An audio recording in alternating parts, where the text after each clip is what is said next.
We're going to go through every single thing, and I've got a great team behind me that's going to help me get the job done. I want this to be the place that people come to. There is going to be an energy to game time decisions that you will feel night in and night out. We are going to hit every single one of those markets that you need to know about. We will have everything at our disposal, and we will use that to our advantage. There is not going to be a better place, I promise you, than Game Time Decisions. I'm Kevin Walsh. Tune in to Game Time Decisions weekdays on SportsGrid. The game is on. The stakes are high. But the action isn't just on the field. He's rearranging that rim. Get it inside! SportsGrid's in-game live. Your ultimate second screen experience. Just a little flyer, couple of 15.5-point live line. Every prop, every play, every day. Anything can happen. That's complete chaos. It's smarter to be on SportsGrid.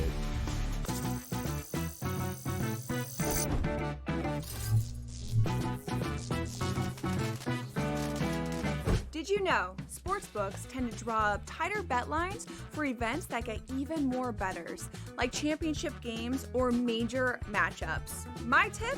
Try betting on less popular sports. You might have a better shot at beating those odds. Now, go get lucky. See you in Las Vegas. Let's get lucky.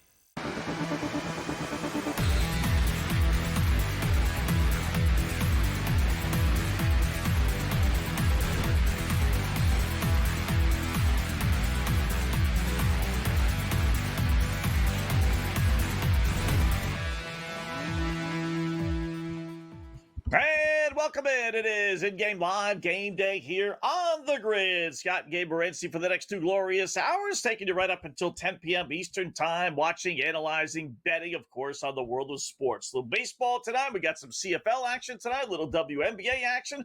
We got our SGPs, our Black Clouds, 5 on the line, all coming up here in a couple of moments. So hopefully making a couple of shekels over the next 2 hours. What's going on, Gabe? How are you tonight? Ready to rock, Scott. Friday night, we got Friday Night Football, CFL football, coming off the season debut of the National Football League last night. Major League Baseball, as you stated. I've got action, and we'll give some picks for the Toronto Argonauts and the Winnipeg Blue Bombers game coming up at 8:30 Eastern Time. Most of the games, Scott, in the CFL are on the CBS Sports Network. I don't know what's on the network right now, but they don't have the CFL game tonight. They will tomorrow, but they don't tonight. Normally, they show like 3 of the 4 games a week, but for whatever reason, they're not this week. But we still have some picks. It's a championship rematch from last year. As you mentioned, little anticlimactic, I guess, without Caitlin Clark, right? It could have been Paige Beckers versus Caitlin Clark tonight with the Fever and the Wings, and, of course, a full slate of Major League Baseball. Yeah, a whole bunch of plays. And I got a WNBA play game that it's for the late game, so we have time to get to it. But it's one of those lines that just don't make any sense. Just no, I mean, there's just no reason to look at this line and say, I like this, when everything points to that. So we'll have some fun with that. We'll break that all down. We do have our 5 on the line, and then back to 5 plays tonight. We had a full slate of baseball and a bunch of evening games starting after 8 o'clock when we come on the air. So how about a little 5 on the line right here on the grid?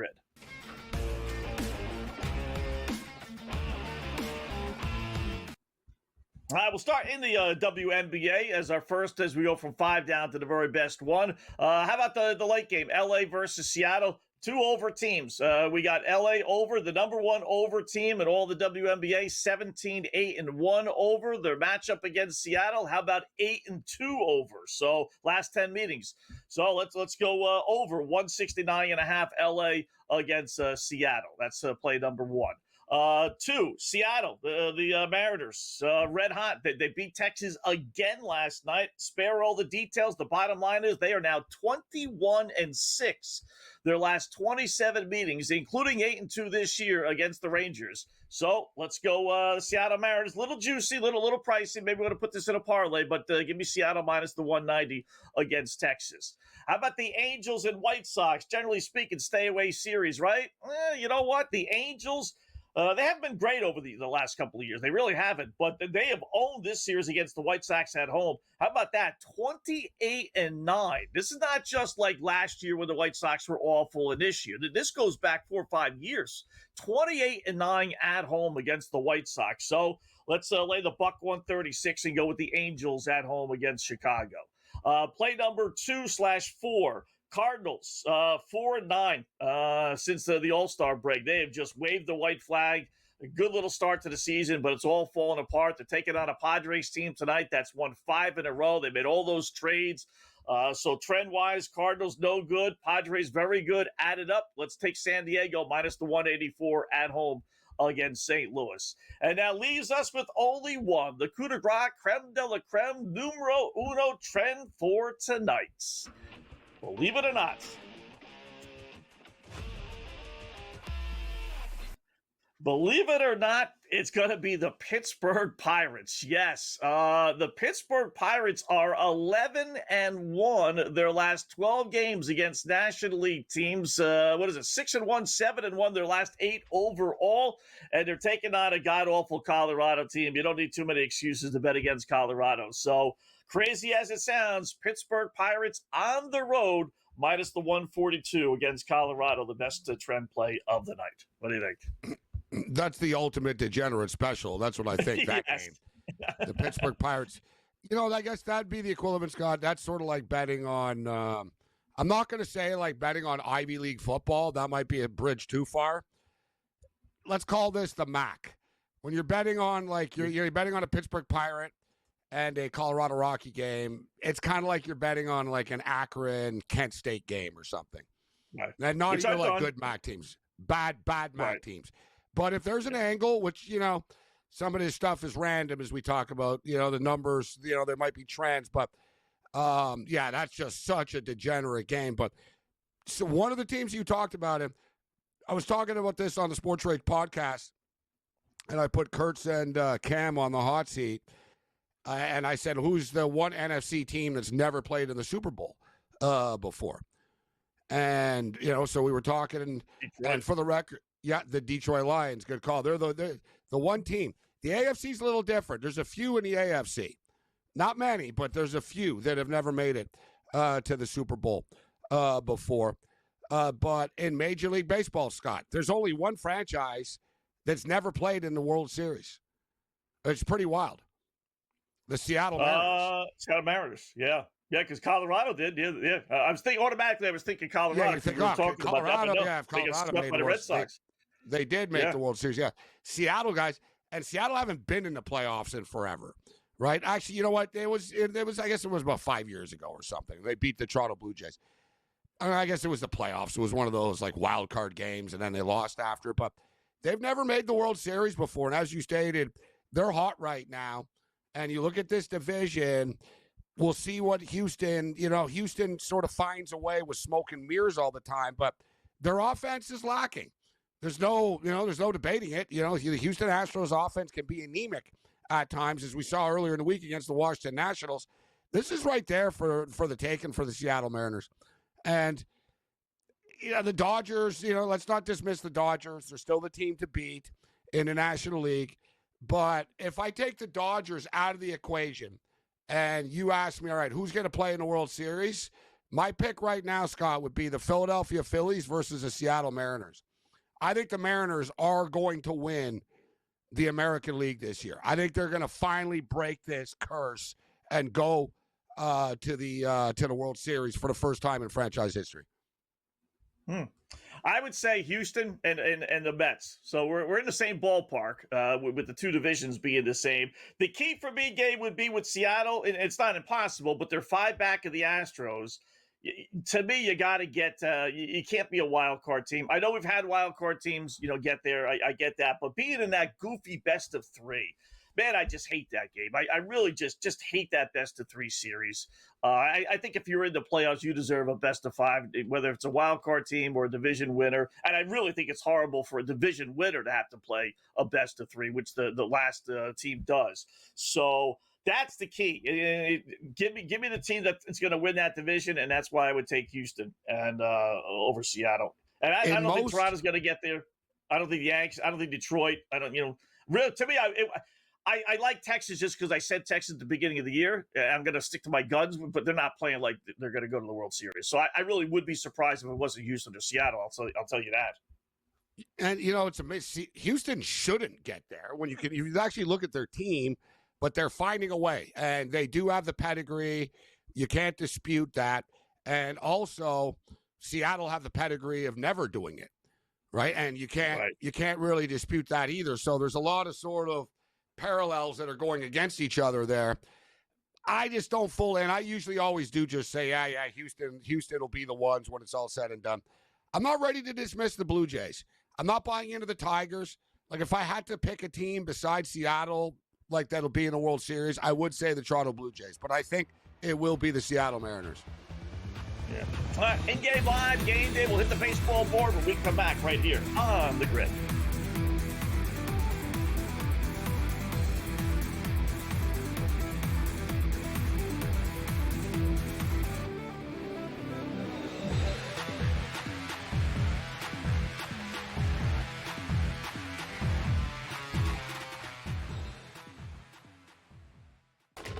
Enter into the magical world of McLuck.com, where even the smallest of spins can win real cash prizes.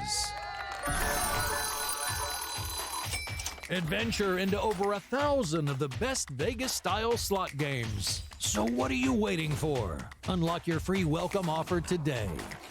Join the fun where winners play and players win.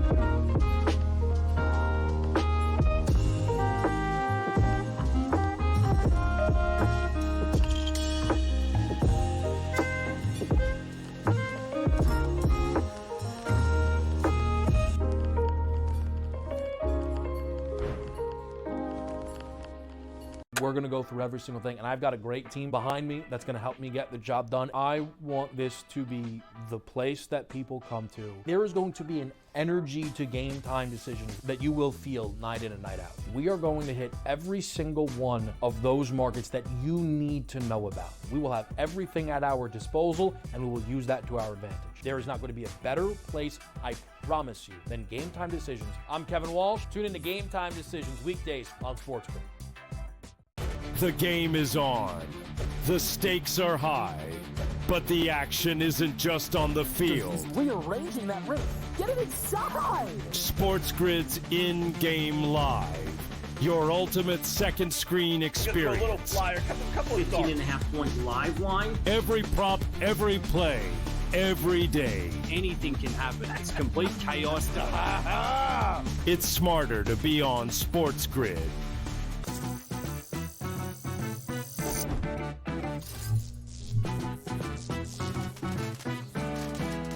Did you know sportsbooks tend to draw up tighter bet lines for events that get even more bettors, like championship games or major matchups? My tip, try betting on less popular sports. You might have a better shot at beating those odds. Now, go get lucky. See you in Las Vegas. Let's get lucky.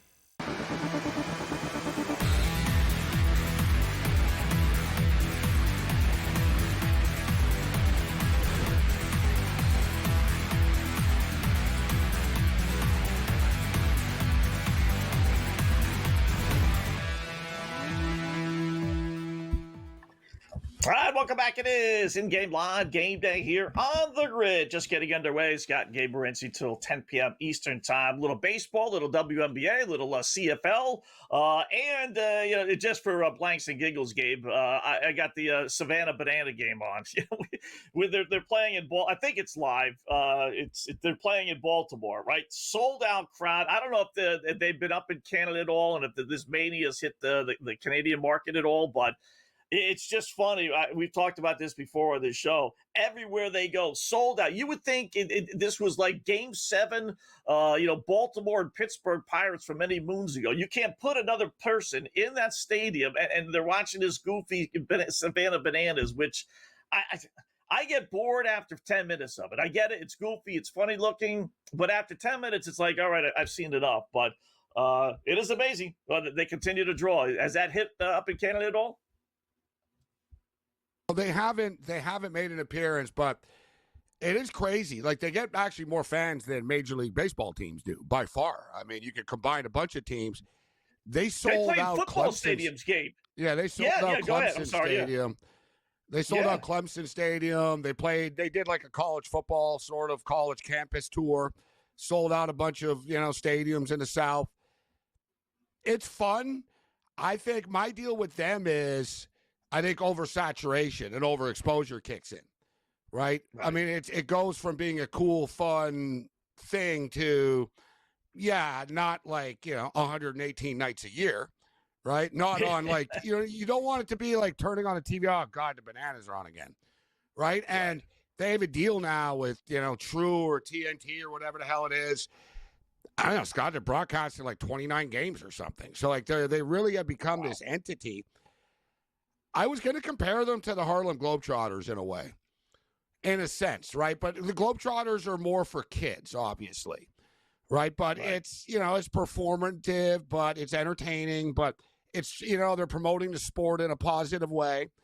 Yet I think the Bananas, Scott, I think kids do like it, but I almost get the feeling that it's become almost like a college frat boy type of thing. You know what I mean? Let's like the college campuses. Let's get hammered and go watch them play baseball on stilts. Because that's what they're doing. Right? It's a circus act. It's a circus. Let's call that what it is, right? It's a circus. I mean, it's true. If you see a Harlem Globetrotters game, you're right. You get a bunch of 5, 6, 7, 8-year-olds in the crowd, obviously with the parents. But if you see the crowds for these guys, Savannah, but it's older people. I mean, you do see some young, but you're right. It's the 20, 22-year-olds and even over that are buying into this stuff. It's like, I guess you're right. To me, if and they think regular baseball is boring, right? That's almost the theme, right? That we're more extreme, and it's. I think there's a room for it, Scott. There is. I don't have a problem with it. But as I stated, if I was them, I'd be careful of just the overexposure and people getting. It's almost like professional wrestling, right? There's two big companies now. There's, the WWE/WWF has been around forever, and you have Tony Khan, the owner of the Jaguars. His family owns the other one, and the other one, Scott, they kill each other. Like they literally throw each other down flights of stairs and stuff. The problem is, like, after you do that, where do you go from there? Like, you know what I mean? Where do you go? You keep on pushing the envelope. Yeah, and it reaches, like, in the old days, the WWE was like that, where remember the Raw era? Like, they were like, sorry, accidental wardrobe, and they would tell the girl, rip your top off, and we'll deal with the consequences after, right? You can only get nude so many times, Scott, right? Naked's naked. So I'm just saying, if you're the Savannah Bananas, only so many times people are going to be impressed with, oh, you're on stilts. Oh, you do a backflip when you catch the ball. You know what I'm saying? Don't overexpose yourself, or you better keep on coming up with some new tricks, bro, because people are going to get, you can't just run the same act out all the time. You know what I'm saying? So that's my thing with the Savannah Bananas. I think it's fun, and and shout out, and we wish all the best to Dave Sharapan. When I think of the Savannah Bananas, I think of Sharapan. People just sort of love baseball and their families, and they want to go and they have fun. I think that people like us, and we'll get Wetzel back in here in a second, but I think people like us actually, and I'll be the first one to admit this, you can't bet on it, so what do I care? Yeah, it's fun. You know what I mean? So that's fun. I get it. Go to a game and have fun and get drunk once. But for me, it's like, all right, if you can bet on something, then it's a little bit different. Speaking of which, actually, we're about 10 minutes away from kickoff. Friday Night Football. Unfortunately, like I said, most of the games are on the CBS Sports Network. For whatever reason, this weekend they're not. They got one of the games on tomorrow. Normally they have 3 of the 4. So we have the Toronto Argonauts taking on the Winnipeg Blue Bombers tonight. If we can go to our trends and our best bets here for this game, guys. The Bombers and the Argos, these guys have played each other a lot. They played each other in like 2 of the last 3 championship games, the Grey Cup championship, and both times the Winnipeg Blue Bombers were big favorites, and both times the Toronto Argonauts beat them outright. as you see the history here, the Toronto Argonauts 5-2 straight up last 7 against the Bombers, 6-1 against the spread last 7. Zach Collaros is the normal quarterback of the Blue Bombers. He's had a hell of a run. But Zach Collaros is old enough that he was teammates with the Kelsey brothers at Cincinnati. And he's a quarterback. He's taken a beating over the years. And he's not the same quarterback, but now he's hurt. And Chris Strevler is the backup. And Chris Strevler actually started. You know, there's more guys that start in the NFL than I realized in the CFL. But Chris Strevler has started in the NFL before. Remember the Arizona Cardinals, New York Jets? He's the backup on the Winnipeg Blue Bombers. So you would figure, well, listen, this guy started in the NFL before, and he must be pretty good. I mean, he's only a backup in the CFL. He should be able to light it up in the CFL. Wrong. Chris Strevler's terrible. Like, he's really bad. And he plays like a 40-year-old, and he's really like 32 or something. Like, he's not, I don't know, 33, whatever the hell he is. He's not as old as I thought he was. He just sucks. So I hate to pretext this by saying the quarterback sucks, Scott, but that's the team I'm on. So give me the and I would say, you know, I just can't do it. So I can't trust Strevler laying the 3.5. We saw P.J. Walker struggle last night, and the team that he was on struggle last night. Give me the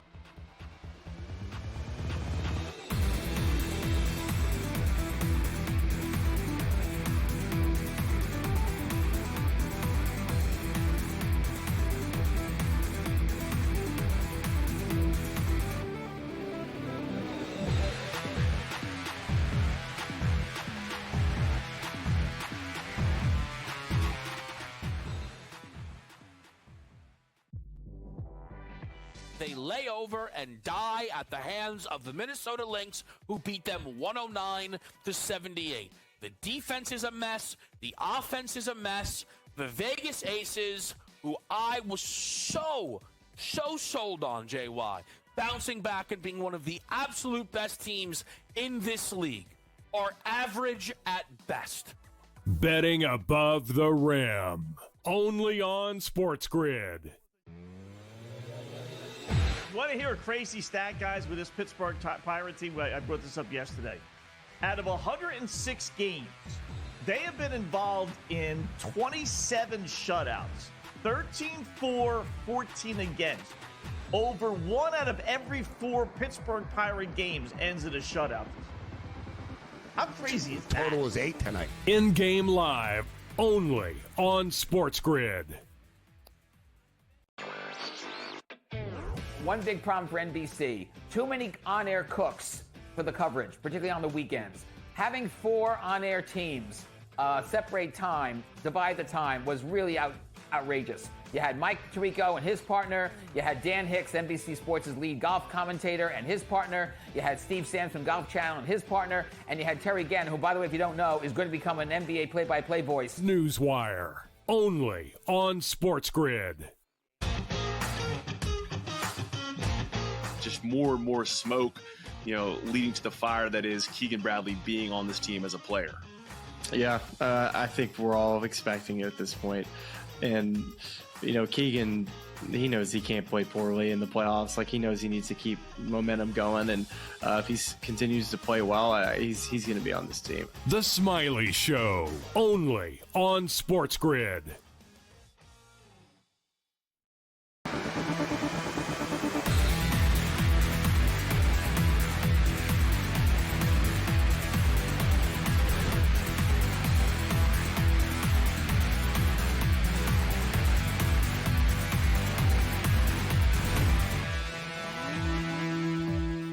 All right, welcome back in Game Live. Game Day here on the grid. Scott and Gabe, hour number 1, third segment. Keeping an eye on everything. We got to throw in our SGP, same game parlay.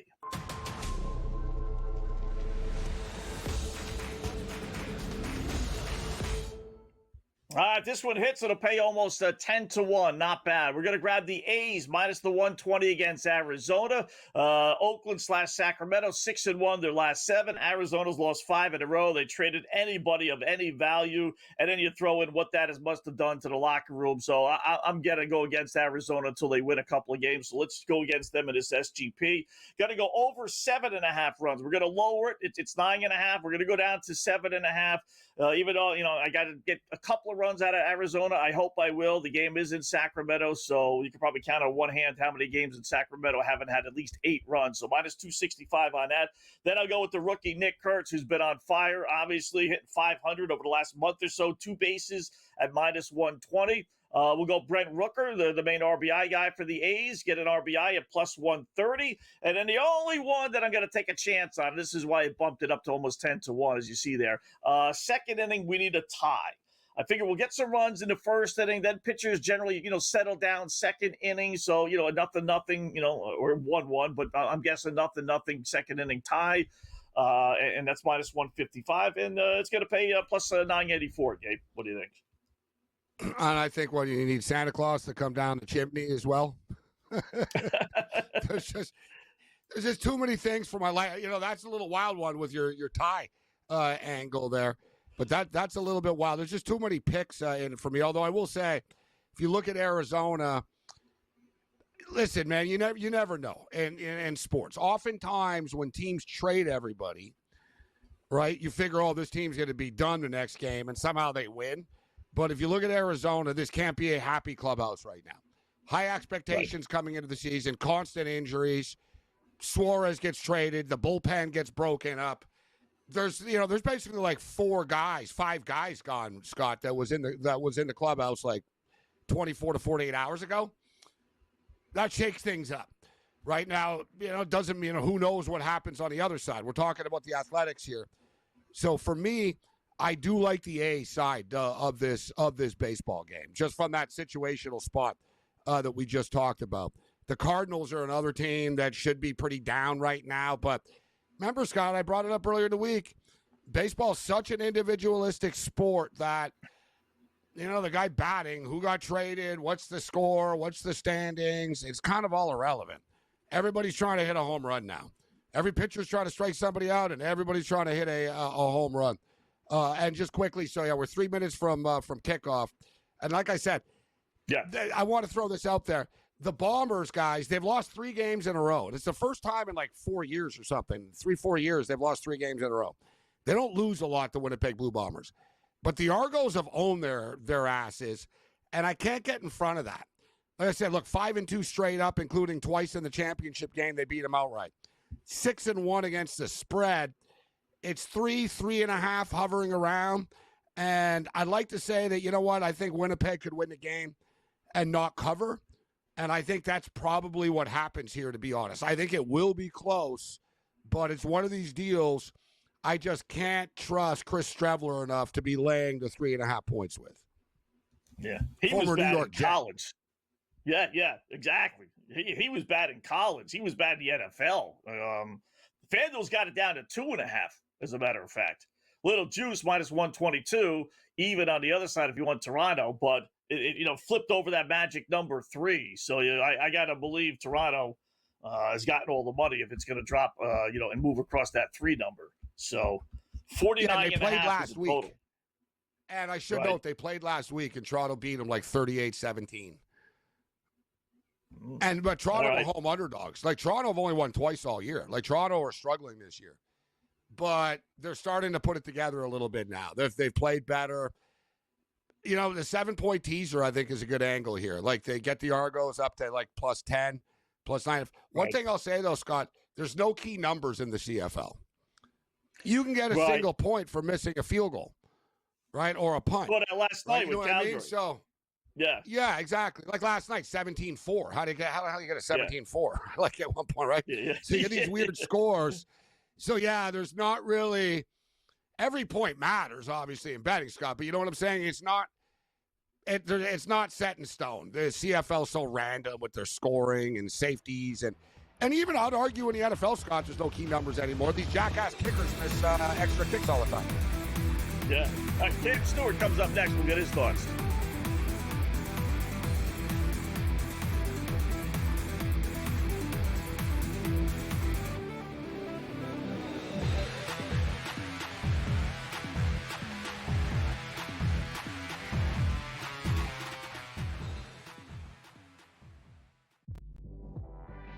They lay over and die at the hands of the Minnesota Lynx, who beat them 109-78.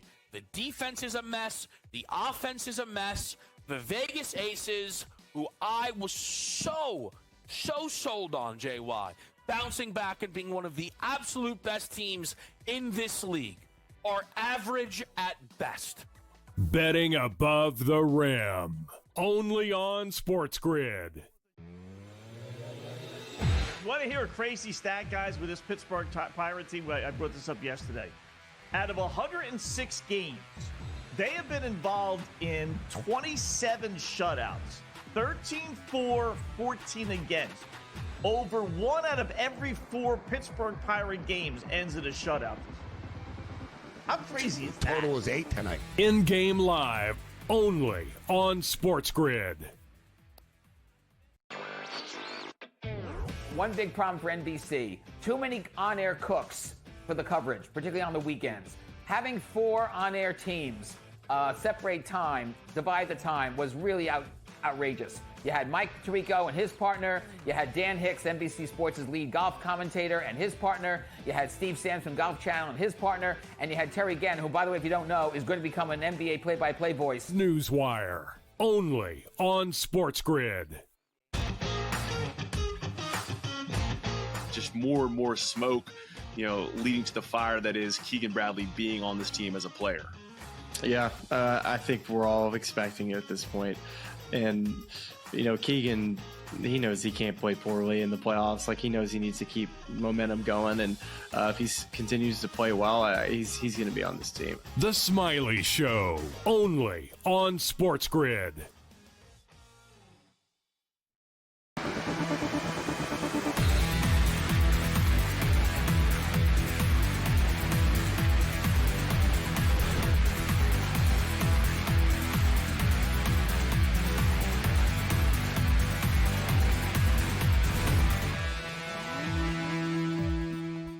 And welcome back in Game Live, Game Day here on the grid on a fabulous Friday. Oh, yes, a football Friday. We got some CFL action. We got the little golf from earlier today, baseball, WNBA. We got it all.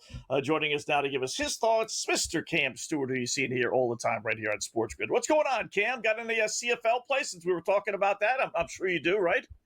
Damn right I do, Scott. Hey, of course we're betting the CFL. Gabe bets everything. 3 plays a game. Side total teaser. I'm the same way. Argos tonight was 3.5 for Toronto, now down to 3, but I think the Argos can win. Gabe talked about it. Winnipeg used to be dominant in the CFL. Strevler, he looks a little bit long of the tooth. Can't get that arm strength going. Argos, not great start, but they're playing a lot better right now. So what I like in this game, too, to Gabe's point, is the teaser. You get the Argos plus 10 over 42.5 in this game. I also think the Argos have a chance, and I think the game will be won by a field goal either way, so you could do a winning margin. If you like Winnipeg to win, as Gabe talked about, if they win between 1 and 6, it's plus 260, and Toronto between 1 and 6 is plus 375.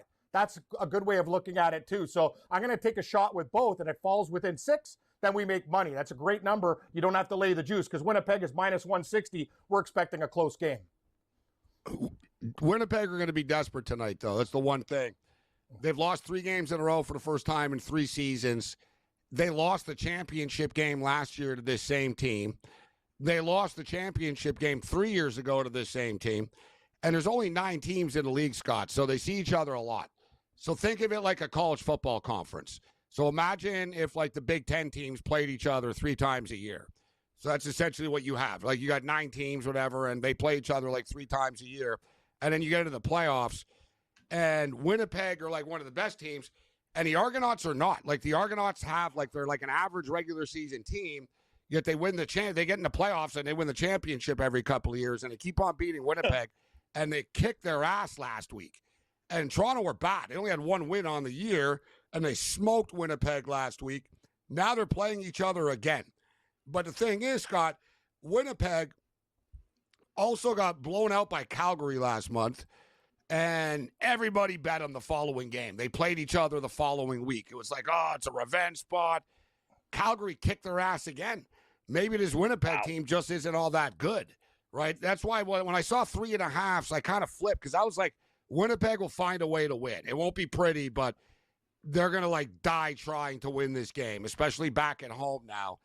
But when push came to shove, I was like, I just can't lay 3.5 points with this team. So we'll see how it plays out tonight. You never really know in the CFL. The C stands for a lot of things, including crazy in the CFL. Yeah, it's very true. And another thing is with this game, Gabe, there, you said it. Winnipeg's going to be desperate, but I don't know if it's good enough. You got a lot of older players on this team. Their secondary's been ravaged. Calgary took them out to the woodshed. This is not the same Bomber team. Strevler looks like he's got no arm strength. Sure, he can run, but the Argos are going to have a game plan similar to PJ Walker for Calgary. They're basically run the ball on first down, second and long, we'll stop you, we get the ball back. And that's why Ottawa was a 3.5 point favorite despite being one of the worst teams in the league, and they won by margin. All right, how about a little baseball? Strange line for me today, guys, was the Dodger line. It opened up 145, and I bit then, and then it dropped. I saw it as low as 120 against a Tampa Bay team that's lost 6 of 7. The wheels have fallen off. I just checked the schedule. Ohtani, Betts, Freeman, they're all in the lineup, so it's not like they're playing without a bunch of players. Dodgers are leading 2-0. I didn't quite get that line, Gabe, or I can't. Well, both of you guys. And your thoughts, Cam, on where you go with it now. I agree with you. I think the Dodgers, you're looking at the price going, wow, it's a little bit light. And same with the Pittsburgh Pirates. If you look at them, they're 8-2 in their last 10. And sometimes I bet on the Rockies. It's actually been not too bad. But they scored 5 runs before Colorado recorded their first out. I'm saying 5 runs in the first inning before an out. Now it's 9-0. So that's how bad they're getting beat down. Live total 20.5. We're in the first inning, for God's sake. So we got 9 runs. I wouldn't even be shocked if we got 21. But Gabe knows when we do these late night games, sometimes they slow down, but Pittsburgh might get 15 or 16 themselves in this game. God, they're killing the Rockies right now. Something live. I got to be honest with you. I'm watching this Blue Jays game, and 8.5 looks low, but I like the under in this game. I think Kansas City, they'll shut them down. Waka gave up a solo shot to Guerrero, and that's it in this game. So it looks light. That's 6 runs right now. I'd take the 8.5 under in Royals and Jays. Scott, I'd say as far as the Dodgers, what we talked about earlier in the week, the public's overreaction to starting pitching. And the perception of, Kershaw's old. Kershaw's not what he used to be. This and that, Kershaw this, Kershaw that. Anybody who's paying attention can see Kershaw is actually dialed in right now. He's pitching well. And so you got the short price tonight on the road with the Dodgers. As you stated, Tampa kind of flat right now. Especially, they traded players at the deadline, so they sort of sent a message to their clubhouse, hey, we really don't care, right, whatever happens. And that sort of has its residual effects after. So I think that's my take, Scott, that the fact that the general public is anti-Kershaw, right? And they thought, it's Kershaw on the road here. I could tell, too, one thing, you got to pay attention to everything when you bet on teams, guys. The Dodgers took a team picture, Scott, post-trade deadline. The new team. They basically took a shot, and they said, all right, this is it, guys. This is the room, and they were all grinning. I don't know what player it was, but he said, I believe in my guys. And he said, this is what we're going with. And it was a picture of them all sort of thumbs up, smiling in the room. And Dodgers are ready to dial it up a little bit, Wetzel, right now, down the stretch here. That's what I'm thinking. All right, we hit August finally. It's crazy. We still have 2 more months of baseball. It really is just the season. It's annoying. It's annoying. It's just too long. It's just. If you're the Dodgers, you're the Phillies, you're a lot of these teams. Get us to the postseason. You're buying time. I get there's all these other teams trying to get to the playoffs, but there's a lot of baseball left still. Yeah. You got the Mets down 2-0 against San Francisco, which, lost 6 in a row heading into this series, Cam. You want to grab the top of the 6th. You get the Mets at plus 255. I did like the Mets today. I'm surprised they're down 2-0. Although Robbie Ray's on the hill, he's capable. I got to be honest with you, Scott. I've got most of my bullets in the Canadian Football League tonight, too. So I'm not just reaching on these games, but that's the one. As I said, I like this under in this Blue Jays game. I don't think they get 9 runs in it. It looks crazy. It's 6 in the top of the 7. So, but that's what I'm doing with this game. That's late action. I don't know if you guys have any opinions on the late games tonight, but I'm actually taking a look at the White Sox. This White Sox team has been very good. Smith's kind of underrated. You can look at the ERA and go, wow, it's not great. But a lot of this stuff happened earlier. These guys are actually playing great baseball. They've been great to me. I'm not laying juice with the Angels, so I was going to take a small dog, and the line kind of tells you. I like the White Sox plus 115 on FanDuel. That's what I can get with them. I was surprised to see the price in that game. The Angels are a team that they're in a good mood this week. It's a big sort of clubhouse vibe week this week, right? Trade deadline, post-trade deadline.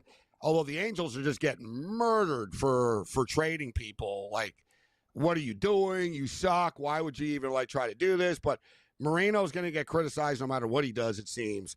If he stands pat, he gets ripped. If he trades people, people laugh at him and say, why are you trading people? Because you guys suck. But I get it. You're right, Cam. The White Sox, they've won a couple of series. They've been competitive, right? I totally get that. But, Scott, we've been tracking the Angels all week, and with the exception of one night against the Rangers, they're winning baseball games, and they're minus 130 at home. They're a pretty good home team, too, the Angels we've seen this week. You want to get in front of this? Is it enough value for you for the White Sox at plus 110? Know what it is, Gabe? It's a numbers game for me. And I look at it and say, you know what I mean? People could lay 50 cents with the Angels and take them. People won't bet the White Sox because they're not getting enough. Right now. Yeah, I'm on the White Sox. This is my trapdoor special tonight. I like the Chicago White Sox to get it done tonight. They're actually 6-4 in their last 10. Angels 4-6. They've been playing great baseball. Their young players can rake too. I've been watching this team a lot. Very impressive in the last 20 games. They've been good. Yeah. Good on the run line, too. One of the best run line teams. Grab them plus one. You're going to have to lay a little juice tonight, but 62-44 on the run line. We'll talk more and maybe some WNBA thoughts, some football thoughts from Cam when we come back as well. NFL thoughts.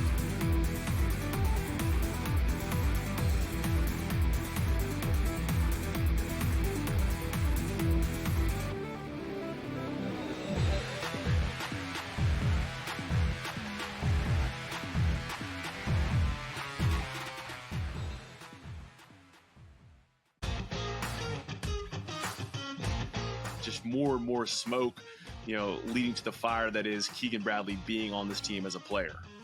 Yeah, I think we're all expecting it at this point. And, Keegan, he knows he can't play poorly in the playoffs. He knows he needs to keep momentum going. And if he continues to play well, he's going to be on this team. The Smiley Show, only on SportsGrid. Christopher Sanchez of the Philadelphia Phillies is one of 3 Major League Baseball pitchers to have a 7-start span featuring an undefeated record, a sub-1.5 ERA, 50 or more innings pitched, 50 or more strikeouts, fewer than 5 walks, no more than 1 home run allowed. Fantasy sports today, only on SportsGrid. The game is on. The stakes are high. But the action isn't just on the field. He's rearranging that ring. Get it inside! SportsGrid's in-game live. Your ultimate second screen experience. A little flyer, couple of thoughts. 18.5 point live line. Every prop, every play, every day. Anything can happen. It's complete chaos. It's smarter to be on SportsGrid. One big problem for NBC, too many on-air cooks for the coverage, particularly on the weekends. Having 4 on-air teams separate time, divide the time, was really outrageous. You had Mike Tirico and his partner. You had Dan Hicks, NBC Sports' lead golf commentator, and his partner. You had Steve Sands from Golf Channel and his partner. And you had Terry Gann, who, by the way, if you don't know, is going to become an NBA play-by-play voice. Newswire, only on SportsGrid.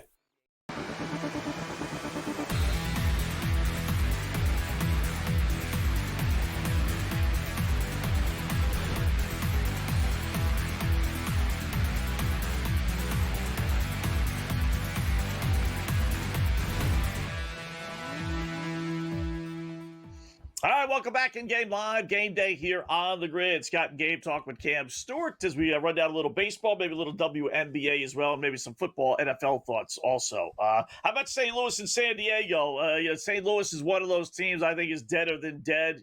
Throw in Minnesota, you throw into that. Arizona, you throw into that. We talked about. I think the Cardinals as well. 4-9 after the break. Sold off a bunch of players yesterday, Cam. Pretty big price with San Diego, but they have won 5 in a row. So I got one team that's peaking, one team that's slumping. You want to go Padres tonight, or is it too pricey? I do. It is very pricey. I love the pitching matchup too. Nick Pavetta's a stud, and it's minus 205. They're the home team. If they were the visiting team, Scott, with less odds, I'd probably take them in that run line role. Some books have the -1. I would bet it at that. But yeah, I would actually look at San Diego to win the game. -1.5. You want a little bit more than plus 106, but I think they could take the Cardinals out to the woodshed tonight. That total looks a little bit light. I think those Padres bats could get there to that number. It's 7.5. But I like the Padres in this spot. Definitely a parlay piece if you can find another dance partner, and -1.5 plus 106. I agree with you. Padres it is. You know why it is 7.5, Scott, this total? Because it almost kind of feels light a little bit. As Cam said, Pavetta is good, but the St. Louis Cardinals have scored 2 runs or less in 5 of their last 8 games. So, they've got a real lack of offensive punch, this baseball team. And as me and Wetzel talked about it, I brought it up 20 minutes ago or so. Clubhouses get shaken up after, right? Guys are friends, they're traded. Other guys are upset. They're jealous. They wish they got traded, etc. Why didn't I get out of here and go to a winning team? How many guys on Arizona right now are jealous of Suarez, man? I'm thinking, man, I wish I went to Seattle with him, right? Exactly. You sort of get that, or you're on the Angels and suddenly you're on the Dodgers, or the Nationals, excuse me, and then you're on the Dodgers suddenly. So you get these sort of bumps, but the St. Louis can't score. But the odds makers have adjusted, Scott. They baked it into the cake, -210 for San Diego right now. That's crazy. It was -190 earlier today. Pavetta at home is good too. I mean, he's good overall. Yes, 10-3 ERA, 2.81, but it's even better than that at home. So it's one of those where you either, what I do sometimes is if you go on FanDuel anyway, all the way at the end where it has innings, and then you go all the way, you hit that, and then you go all the way to the bottom. They have a bet which team will have the biggest scoring inning. And it, for a 210 favorite, I'll look here in a second. It probably has San Diego at -150. You'll whack about 60, 70 points off the number. And if you think they're going to win, I mean, listen, could the Cardinals score 3 runs and lose 5-3 and they have the highest scoring inning? Yeah. But chances are, if you're going to lose a game, especially the Cardinals, because they're not hitting, they're not going to score more than 1 or 2, right? Especially with Pavetta on the hill. So maybe that's the way to go. How do you feel about the Seattle Storm tonight against the Sparks in the late game? I actually bet the Atlanta Dream. I can't believe it. They're up 20. That was just a vibe play. No, whatever. I just looked at it and went, you know what? This team broke Minnesota's home win streak there. So it was one of those weird plays. I didn't put a lot on it. Wish I did. But what do you guys think about a Padres Storm parlay plus 114 on FanDuel money line? What do you think, Gabe? I'd rather just lay the Storm minus the 5. I'm not a fan of 2-team parlays at even money. If I'm going to play a 2-team parlay, I got to get something plus out of it. That's just my take. That's why I resist. I used to play these, and you know what I mean?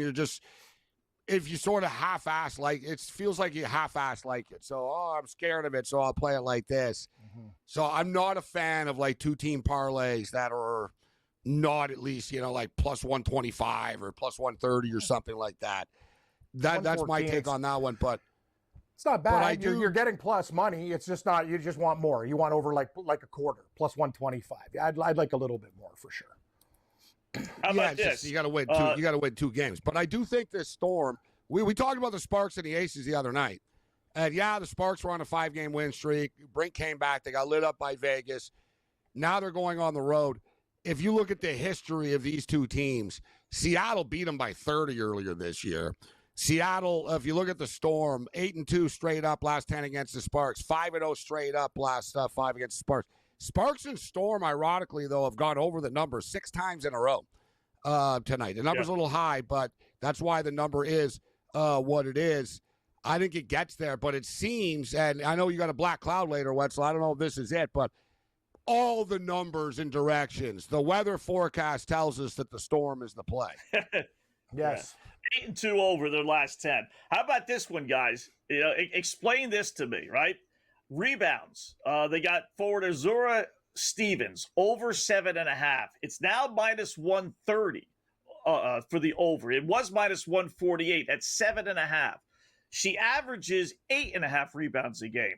Seattle's one of the worst rebounding teams. She plays for the LA Sparks. Seattle's one of the worst rebounding teams in the WNBA. They get out-rebounded by nearly 6 rebounds a game. And they played 3 times. She's had 8 rebounds, 10 rebounds, 10 rebounds. And they got the number at 7.5, and the juice has gone lower. Makes sense to that, Cam. Go ahead. It feels like it's a real in job. Are you the fish, Wetzel? And I'm the fisherman? Well, you know why it is, Scott, too, why she keeps cashing this. It's perfect, like, for a rebound prop.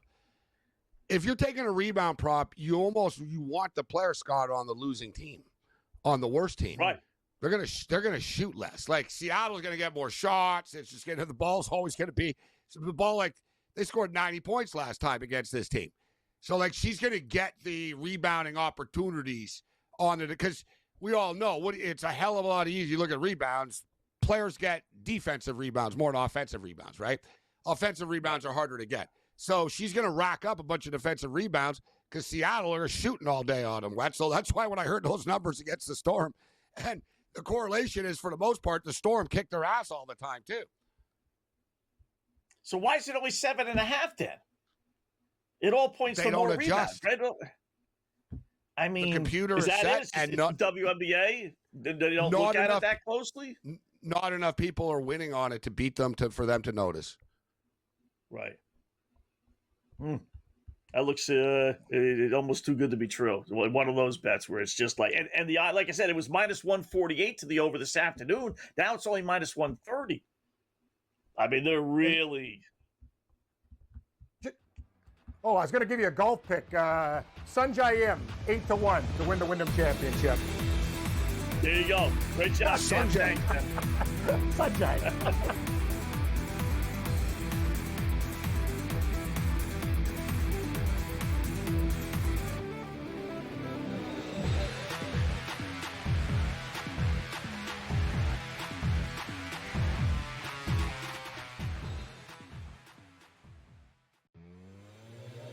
5 to think long and hard about whether or not you're a Hall of Famer.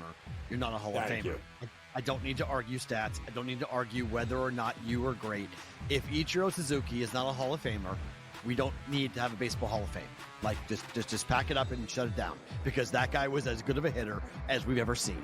And he was unbelievable from the first time he stepped onto the field for the Mariners until the end.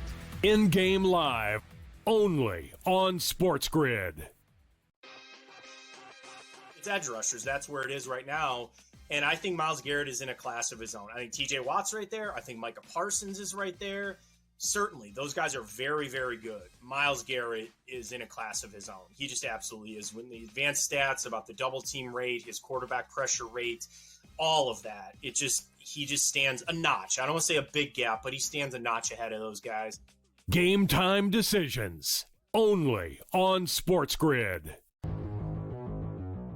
He'll be your reserve, your extra guy here. Listen, we all need that.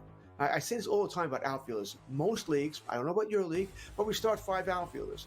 Even if you're in a 10-team league, that's 50 outfielders. Plus you got some guys at utility. Plus you got some guys on reserve. 70 outfielders are gone. All right, so outfielders are extremely valuable here. And Moniak, if he's available, is a nice guy to pick up right now. Fantasy Sports Today, only on SportsGrid. I feel they're all completely justified. The numbers, they're nearly identical. And speaking of identical, I don't know if you saw that one, Craig. That was pretty wild. From winning their first major to winning their 4th major, both Tiger Woods and Scottie Scheffler completed that task in exactly 1,197 days. Both of them, in the exact amount of days, won their 4th major. Newswire, only on SportsGrid.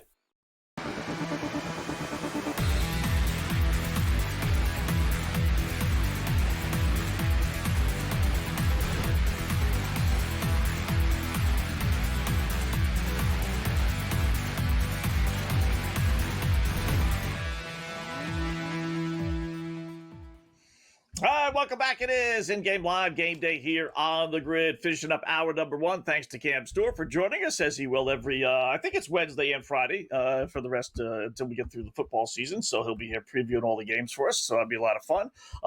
Last segment, you know what we do? Little bonus today, little double Black Cloud play of the day.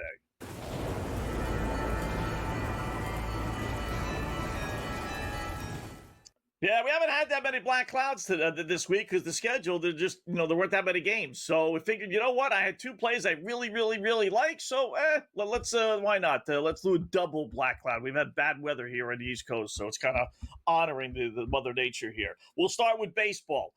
San Diego and St. Louis, we talked about it. You know, Padres playing well, 5 in a row. Going for a season-best 6-game win streak. Cardinals stink. They traded away everyone who was anybody. They're playing bad even without those trades, 4-9 since the All-Star break.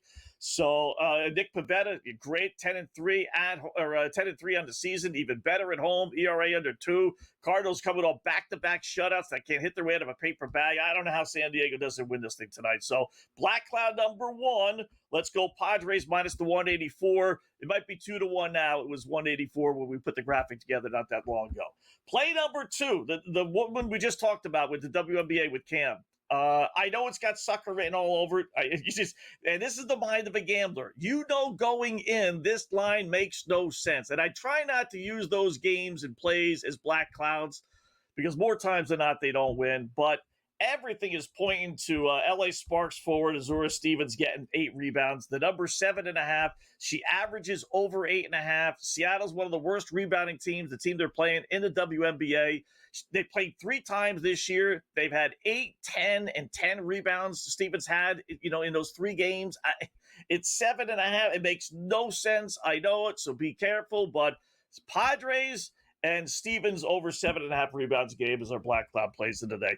53-38. We're 25 games over 500, so we've had some success doing this. I'm going to get involved with the WNBA game a little bit later on.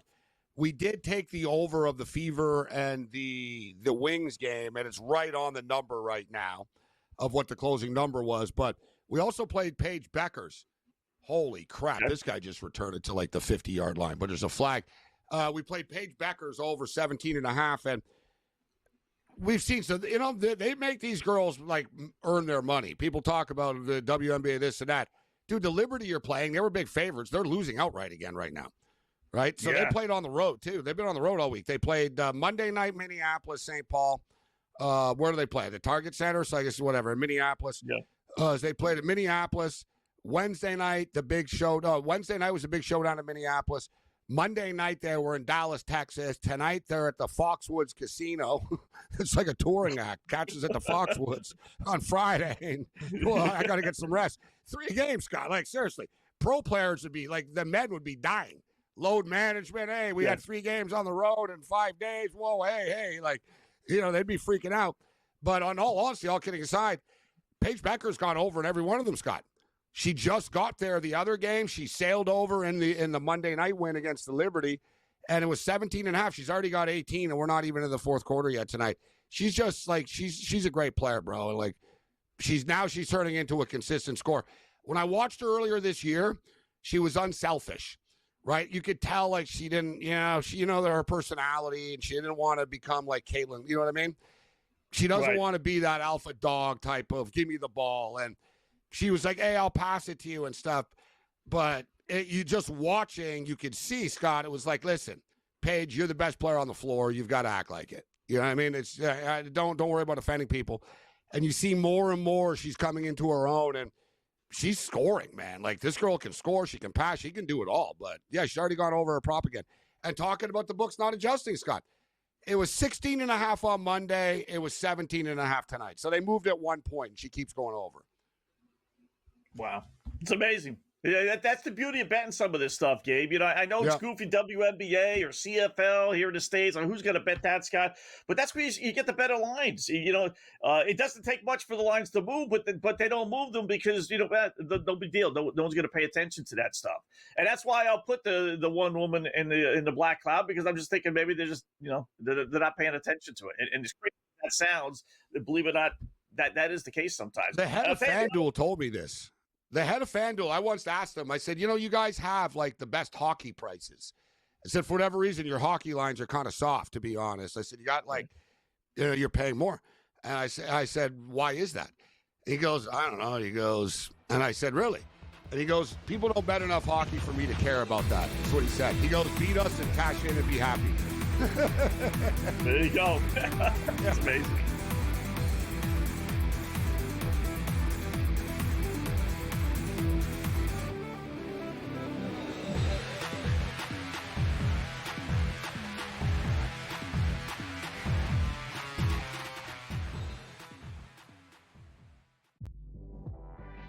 They lay over and die at the hands of the Minnesota Lynx, who beat them 109-78. The defense is a mess. The offense is a mess. The Vegas Aces, who I was so sold on, JY, bouncing back and being one of the absolute best teams in this league, are average at best. Betting above the rim. Only on SportsGrid. Want to hear a crazy stat, guys, with this Pittsburgh Pirate team? I brought this up yesterday. Out of 106 games, they have been involved in 27 shutouts, 13-4, 14 against.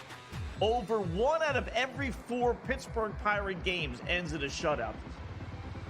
How crazy is that? Total is 8 tonight. In-game live, only on SportsGrid.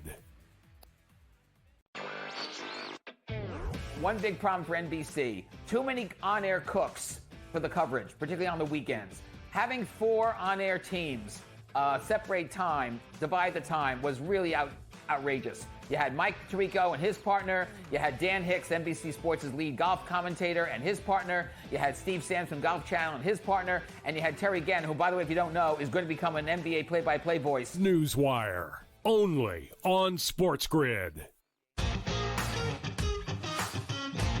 Just more and more smoke, leading to the fire that is Keegan Bradley being on this team as a player. Yeah, I think we're all expecting it at this point.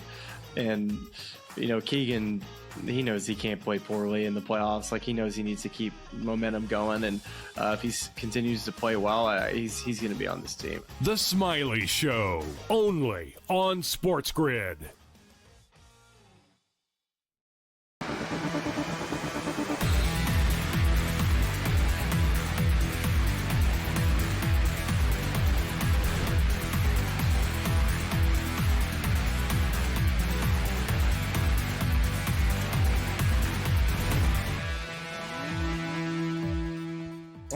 Back it is in-game live game day here on the grid. Scott and Gabe, hour number 2 of our 2-hour extravaganza. We got baseball, we got a little CFL, we got a little WNBA. So we got a couple things here. We want to give out our Friday football pick of the week as well. And do want to go back to the WNBA slate here, Gabe, just for a second, because got a couple of plays that I like, and one in particular, or at least it's tempting.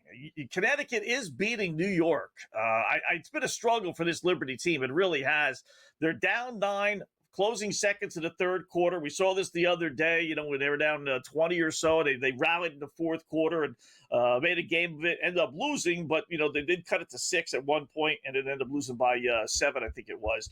But, Connecticut is so bad. Liberty's getting 4.5, 2-1 on the money line. Connecticut is 4-21. I mean, they are horrible. I know Brianna Stewart tonight, but, man. Remember earlier in the week? Right? Remember earlier in the week when Dallas were smoking them early in the game? Yeah. And everybody and guys even in our master control were betting the game, the Liberty this, and it was like, I remember I said, I don't know if they come back, guys. I think it kind of feels like this is just sort of like one of those nights that it's a beatdown. So then they lost again, and they hovered right around the number, right? It landed right on the damn number, 193, and it was 7, 7.5, et cetera, on Wednesday night against Minnesota. So tonight, Scott, earlier in the game, just as we started the show, literally just as we were starting, I look at the score, and the Liberty were up by like 1, and they were laying 9.5. And I was like, man, I so much want to take the Connecticut Sun. I was like, the Liberty again? I'm like, when are the books going to learn? When are they going to learn? Yeah. But you know what? That voice in my head, the little the green gazoo from the Flintstones, Scott, hey, dum-dum. Yeah. Like, the little voice, like it was on my shoulder. I looked over, and it's what you said. I was like, but man, aren't Connecticut bad? I'm like, yeah, they're bad this year, right? They're like the worst team in the league. So that's why I didn't jump it. We could have gotten the Liberty at plus, we could have gotten the Sun at plus 9.5 like 45 minutes ago, Scott. And now they're up by 9 now. Think about that. The Liberty had been killing bettors this week. And you know there's some poor bastard out there that keeps betting them every game thinking there's no way they lose again tonight. Oh, yeah, absolutely. The guy that, snapped his 3-game losing streak. This is first of a back-to-back against Connecticut. So, but they're only 5-6 on the road, the Liberty. You say all that stuff, and then you say, yeah, but I can get the Liberty plus points. Forget about the money line. I can get them plus 4.5. I don't even need to have them come all the way back and win. Okay, hold on. They're going to make some run, right? So, listen, it was 7.5. Okay, it was 7.5. It was 44-37 at the half. They're being outscored in the third, 20-18. The quarter just ended. So they didn't close the gap. They're down by even 2 more now. So it's 64-50. They're down by 9. It's 64-55. They're plus 3.5 now. All right, how about this? The fourth quarter against Dallas, it was on SU, right? She carried the team. She went off. Maybe similar, right? She's got, they're giving us 27.5. So I'm assuming she's got about 20 points already. I would imagine so. She's got 21. So can she get 7 points in the set? And you're getting even odds. You're not even laying big. Is she going to score 7 points? I would think so, right? Yes, I would say yes. And it's interesting. We talk about how, remember earlier in the week, I had TBT stuff, and you were looking like, I don't have it. I don't have access to in-game WNBA player props right now. I don't have FanDuel in here. Yeah, so I don't have FanDuel's not in BC. So, and yeah, the book, and it's weird, Scott. I can bet which freaking player is going to score the next basket, which, okay, thanks. But I can't bet the over-under points. You know what I mean? Like, they don't have in-game over-under points on the WNBA players. Really pisses me off. You know how many times, I didn't get my bet in and it wins? Because in the NBA, it's like, whatever, dude. I'll bet it in a minute, 5 minutes. They don't start the game on time in the NBA all the time. You know what I mean? These women, Scott, they start right at 7, bro, and they take it off the board, bro. It's off the board. Yeah. By the way, did you see the congressman in Ohio is proposing a bill to eliminate prop bets in Ohio? We're talking about that. I think it was the governor, Mike DeWin. Yeah, governor, right? Yeah. It will. Well, you know what? He controls it. It's not a federal. It will. Oh, for sure. Because you know why, Scott? It's the gambling. There's no federal. Gambling's not federally legal. It's sort of like marijuana. Right. You know what I mean? Marijuana is legal in 35 states. So think about it, Scott, the 35 states that marijuana is legal in, they can't put their money in federal banks because it's technically dirty money. Right? So there's sort of this weird, that's serious. Yeah, they want to pass an act like the Cannabis Banking Act. So it's sort of like the same thing with sportsbooks, Scott, and gambling. The governor is the president of the state, right? Right? The governor's in control of the state. The governor can do whatever the hell he wants. So the House will pass it. Yeah, so if the governor says, I don't want player props, there won't be player props. Because the only way that wouldn't happen, Scott, is if the sports books took him to court. And why would the sports books take the governor to court and piss off the governor over a player prop bet, right? They won't do it. You know what they do? They throw this out there, and they sense the public reaction. And obviously he wants to do it with the Indians or Guardians situation with their players in particular. Yeah. It's blame an the two jackasses on the Guardians for this. Yeah, that's what's prompted. Not even a college kid. Not even a college kid. Yeah. Because, I can understand, and I'm stupid, but okay, if a state says, listen, we don't want college player props. We're just uneasy. I'm a religious man or whatever in North Carolina. You know what I mean? I'm uneasy with the college player props, but you can bet on the games. Fine. Some states already have that, Scott, right? They said, no, like New York. Like Nevada doesn't. Nevada doesn't. New York you either. Can't go. So, and think about that. Oh, the mighty Las Vegas. You can't walk up to the window in Vegas and say, I want to bet over under 17.5 points on a UNLV point guard tonight. Can't do it. Yeah. Because they're worried that the kid will get involved, like he can personally affect it. But what I always found amazing, Scott, and you live in the area, is that you can't bet a Rutgers game in New Jersey, but you can bet a Rutgers game if you go through the Lincoln Tunnel on the other side. So is that going to prevent you from fixing the game, Scott? Yeah, no. Okay, so what? I could bet a Fairfield game. I got to take a kick out of it. So I could bet Fairfield, which is actually closer than Rutgers, on the other side, or Manhattan. I could bet the Manhattan Jasper game, but I can't bet the Rutgers game because I'm in Jersey. But it takes me like 2 hours to get there from Rutgers. I can get to the Jasper game in 30 minutes. Like, you know what I'm saying? Yeah. You know, I just say, Scott, like from a logic standpoint, like if I was law enforcement, I'd be sitting in a room and be like, guys, listen to me. You're talking about bridges and tunnels here, okay? So that's all we're doing. So it's a stupid law. Let's just call it off what it is. And remember when it became legal, Scott, there was a Starbucks on the other side. The first Starbucks in Secaucus. The first one became a hub for sports betting when New Jersey legalized it. There was literally like 100,000 people a day, Scott, going to New Jersey just to play bets. Me and Corey Parsons, you know what we did? Once we couldn't get bets in, we literally got on the train at Penn Station, went to Jersey, on the platform, placed the bets, got back on the train, and went back to New York. We didn't even, like, get off the platform, Scott. Like, you know what I mean? One side, placed the bets, went over to the bridge, went back to the other side of the track. All right, let's go back to New York. We were there for 10 minutes. We got our bets in. And I was thinking, how stupid is the governor of New York that you're losing all this money? You have people going to Jersey to place a bet. Like, what are we doing here? Yeah. On Sundays, we used to do that. We'd take who's going to take the ride over to Jersey, you know, and go to the Meadowlands and put all the bets in, you know, we'd rotate. Yeah, that's what you do. Crazy. All right, we'll take a look at the baseball board when we come back.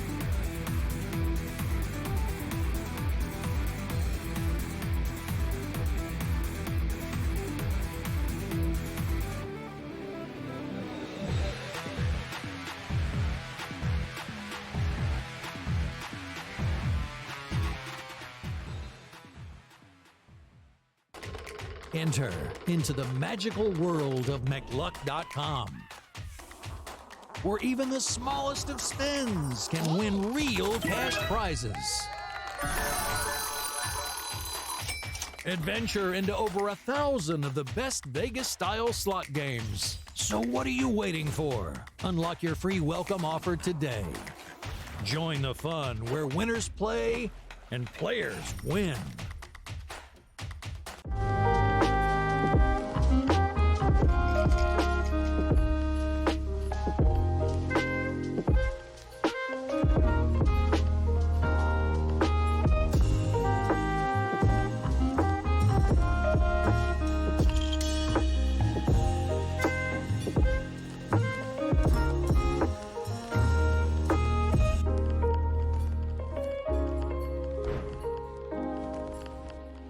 We're going to go through every single thing, and I've got a great team behind me that's going to help me get the job done. I want this to be the place that people come to. There is going to be an energy to game time decisions that you will feel night in and night out. We are going to hit every single one of those markets that you need to know about. We will have everything at our disposal, and we will use that to our advantage. There is not going to be a better place, I promise you, than Game Time Decisions. I'm Kevin Walsh. Tune in to Game Time Decisions weekdays on SportsGrid. The game is on. The stakes are high. But the action isn't just on the field. He's rearranging that ring. Get it inside! SportsGrid's in-game live. Your ultimate second screen experience. A little flyer, couple of 18.5 point live line. Every prop, every play, every day. Anything can happen. It's complete chaos. It's smarter to be on SportsGrid.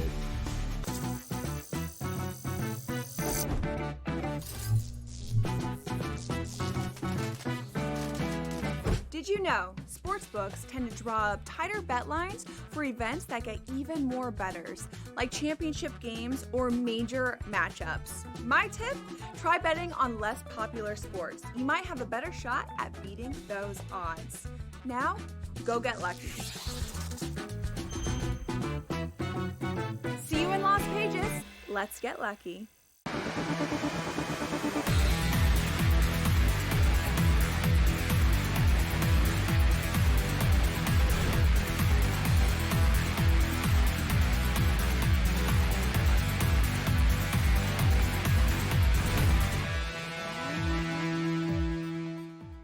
All right, welcome back. It is In-Game Live, game day here on the grid. Scott and Gabe, hour number 2. Got some comebacks in Major League Baseball here. We could delve into a little bit.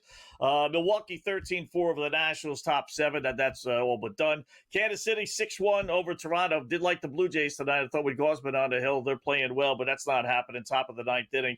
Red Sox did tie the Houston Astros 1-1, bottom 8.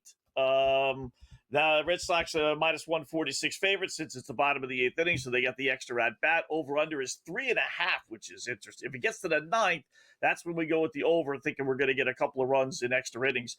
Minnesota, the Twinkies, tied up the Guards 2-2. Game. A little surprised with that. And even the Marlins down 6-0. It's down 6-4 now with the Stankies. Everything's locked right now, bottom of the 6th inning. Tell you, this Marlins team, every time you want to put a fork in them, they make a goofy comeback like this.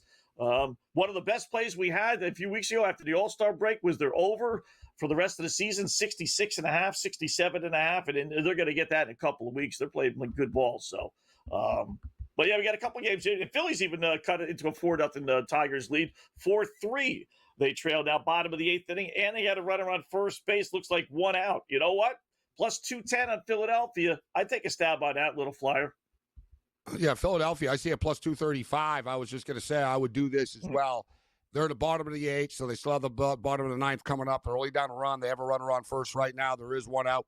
And while we were going to the break before, I didn't get it in, but the Red Sox were down 1-0, Scott, and they were the same thing. They were like plus 220, plus 230.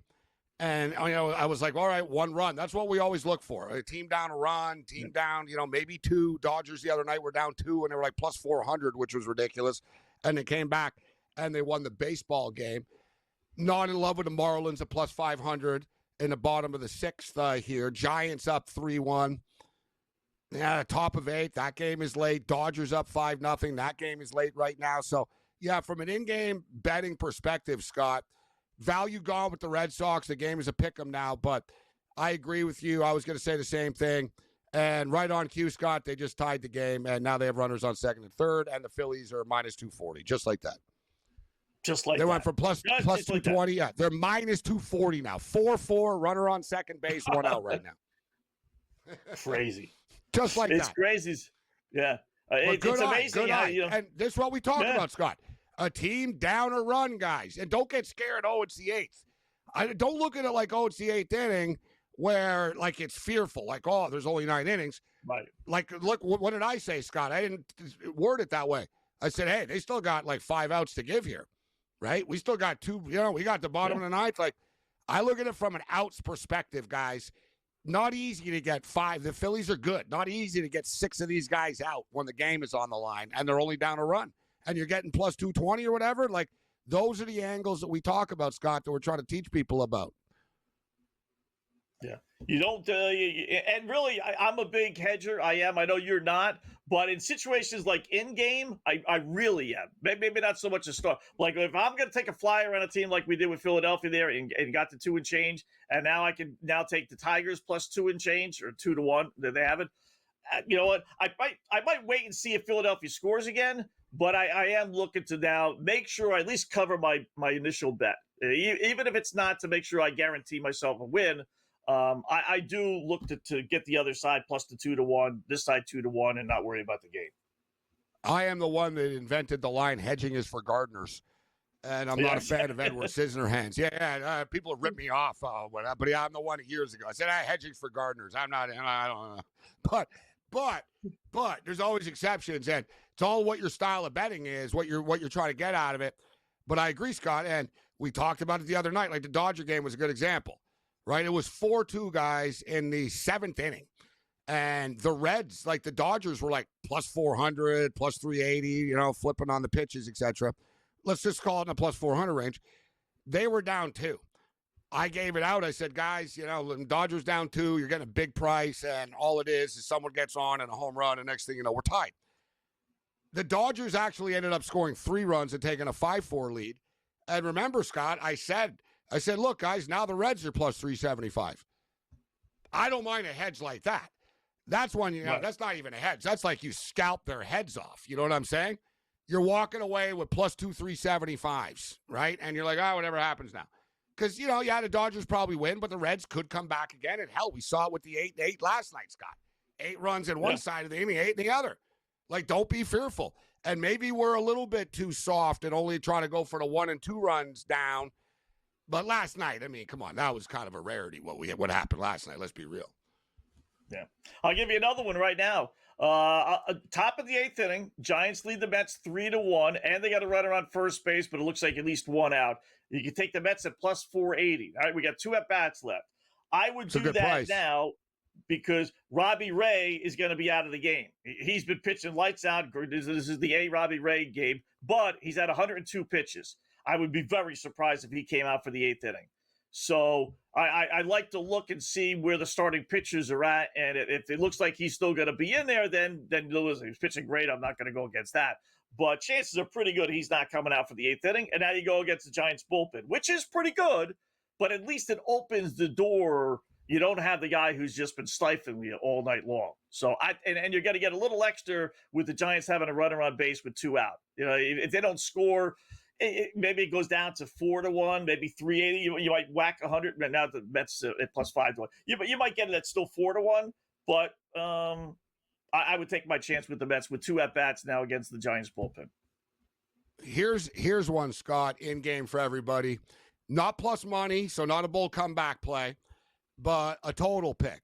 The Milwaukee Brewers are up 14-4 on the Nationals right now. We're going into the bottom of the 7th, so there's 1 out right now. In-game total, Scott, is 19.5. We've seen a lot of this week where there's been like a lot of runs. Yeah, so think about it. And the home team's losing, Scott. So the Nationals still have the 8th inning, the 9th inning. The Brewers still have the 8th and 9th. That's 4 right there. Not to mention there's 1 out now. So you got another 2 here. That's a lot of outs here still, Scott. And like when there's a big time blowout like this, you got a crap ass pitcher on the hill or maybe a position player late in the game. I would go over the 19.5. I think there'll be 2 more runs. All right. 8-game live continues. You're on the grid.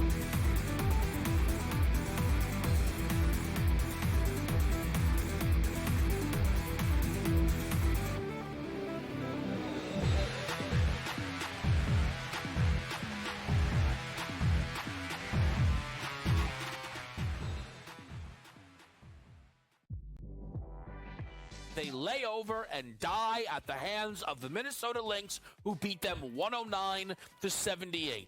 The defense is a mess. The offense is a mess. The Vegas Aces, who I was so sold on, JY, bouncing back and being one of the absolute best teams in this league, are average at best. Betting above the rim. Only on SportsGrid. You want to hear a crazy stat, guys, with this Pittsburgh Pirate team? I brought this up yesterday. Out of 106 games, they have been involved in 27 shutouts, 13-4, 14 against. Over 1 out of every 4 Pittsburgh Pirate games ends in a shutout. How crazy is that? Total is 8 tonight. In-game live, only on SportsGrid. One big problem for NBC, too many on-air cooks for the coverage, particularly on the weekends.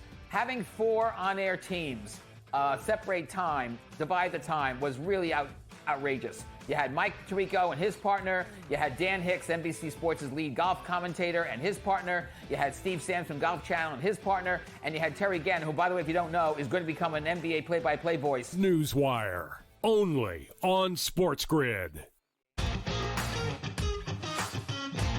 Just more and more smoke, leading to the fire that is Keegan Bradley being on this team as a player.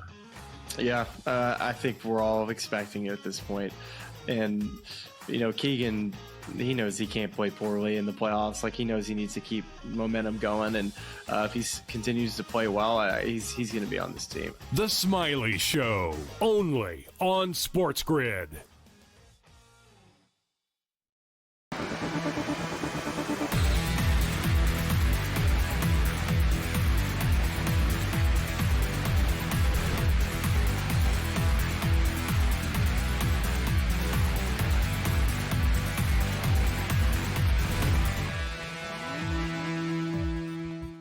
All right, welcome back in Game Live. Game Day here on the grid. Scott and Gabe, hour number 2. Taking a look at a little baseball. We'll check the WNBA and CFL here in a second. I'll throw one more baseball one at you, Gabe.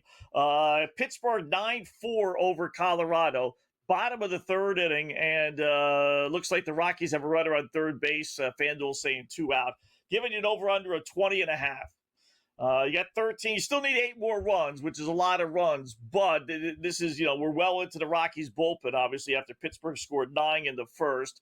Rockies obviously aren't laying over. They put 4 on the board already, so they're not out of this thing. So Haney's still in the game for Pittsburgh. He's obviously getting lit up. It's a lot of runs, 21 runs, but I think we had a fighting chance to get there anyway. Let's put it that way. I would agree with you. I wouldn't be betting the under. I wouldn't be betting, like you said, we're already at 13. There's a lot of baseball left right now. So, yeah, I would not be betting the under of this game. 20.5 right now, like you said, 9-4. Couple of blowouts. So the Dodgers are up 5-0. You talked about a short price, minus 115 with Kershaw on the hill here tonight. Dodgers up 5-0 in that game. And the Blue Jays getting smoked tonight, Scott. They've been lit up a couple of times this week. Right, they got lit up 3 of the 4 games in Baltimore. They got murdered. Now they come home, they get beat up again. It's funny, like Blue Jay fans were super negative for like all year. They hate Gibbons, they hate the team, they hate the owner, blah blah blah blah blah. They hate everybody. They get super hot. They're gonna win the World Series then, Scott. Blue Jay fans, like they were like over the top, we're the best, like we're not gonna be beaten. Now they're starting to whine and cry again a little bit. They're very Yankee fan-like. You know what I mean? We're the best. We're the worst. This sucks. Like, we deserve better. Like, you know what I'm saying? Like, there's some sort of, like, they have an attitude, Blue Jay fans. And now they're into, like, oh, we suck again, and this is a disaster. Gibbons sucks. Every pitcher sucks. Gossman had good numbers, too, Scott. We talk about, like, trends and stuff. The numbers said Gossman was going to do great tonight. Right? He didn't. He got killed. Yeah. He got lit up early. They were trailing early, and there was no turning back. But where I'm going with this, I was going to ask you, what do you think about the Blue Jays tomorrow? I mean, it sort of feels like a bounce-back spot for them Saturday afternoon at home after getting killed today. I like them, and I won't. Sometimes I listen to the trends, other times I don't. Sometimes I just stay away because of the trend. But I will tell you, I like them because I like them in this series. I like them, and I thought it was an anti-Kansas City play. So whenever I have both, then that's the play I generally make. But goofy or not, Gabe, the Toronto Blue Jays, hold on a second. Where is it? Toronto Blue Jays, I didn't write it down. They're like 20 games under 500. Or the 20-game swing, day games and night games. For whatever reason, they are just lousy during the day. With me working with Joe Mann over the past 3-4 months here, we would always kind of like, she's a big Blue Jays fan, and I felt bad for her because every time we were on the air, they were losing. So for whatever reason, they don't win on weekends, and I'll give you the exact numbers here in a second. So sometimes those numbers, like, why would that be? I don't know. I'll get their Saturday record. I don't know. Do they go out? Do they go out the night before? Yeah, right. You know what I'm saying? Like, there's a lot of, like you said, I don't know, Scott. There's a lot of random stuff, though. I saw a stat earlier, it was like 2 weeks ago, that the Pittsburgh Pirates were like 12-1 on Wednesdays. I'm thinking, you guys haven't even won that many games this year. So what, you only win on Wednesdays? And it's not the Skeens day. It's not like Skeens pitches on Wednesday, like, or something like. Right. It's random, and they don't even win when Skeens pitches. Right? So, for the record, tomorrow it's Scherzer on the hill, minus 142. And it is a day game, 3 o'clock Eastern time, 3:08 first pitch. Scherzer goes for the Blue Jays. All right, here it is. He's been better his last couple of starts. Yeah, he pitched real well last one, if memory serves right. They're 20 games over 500 at night, 42-22, and 2 games under during the day, 22-24. So 24. So that's not that. 22. That's not that huge of a. Yeah, that's not too big of a. Well, sample the record size. is not bad. The record's not, 2 games under is not awful, but it is kind of weird how they can be so great at night. So, would that stop me from betting Toronto during the day? No. Because they're 500 during the day, so that's worth it. But just one of those goofy things. But I do like There's Toronto. some teams where it's really profound. like the Angels. The Angels are 42 and 34 at night, 11 and 22, Scott, during the day. Wow. You wonder, is that it? They go out at night? Do those teams rest their star players a little bit more during those day games because they played the previous night? You wonder what goes into a lot of some getaway stuff. day games on those Wednesdays. It's true. Yeah.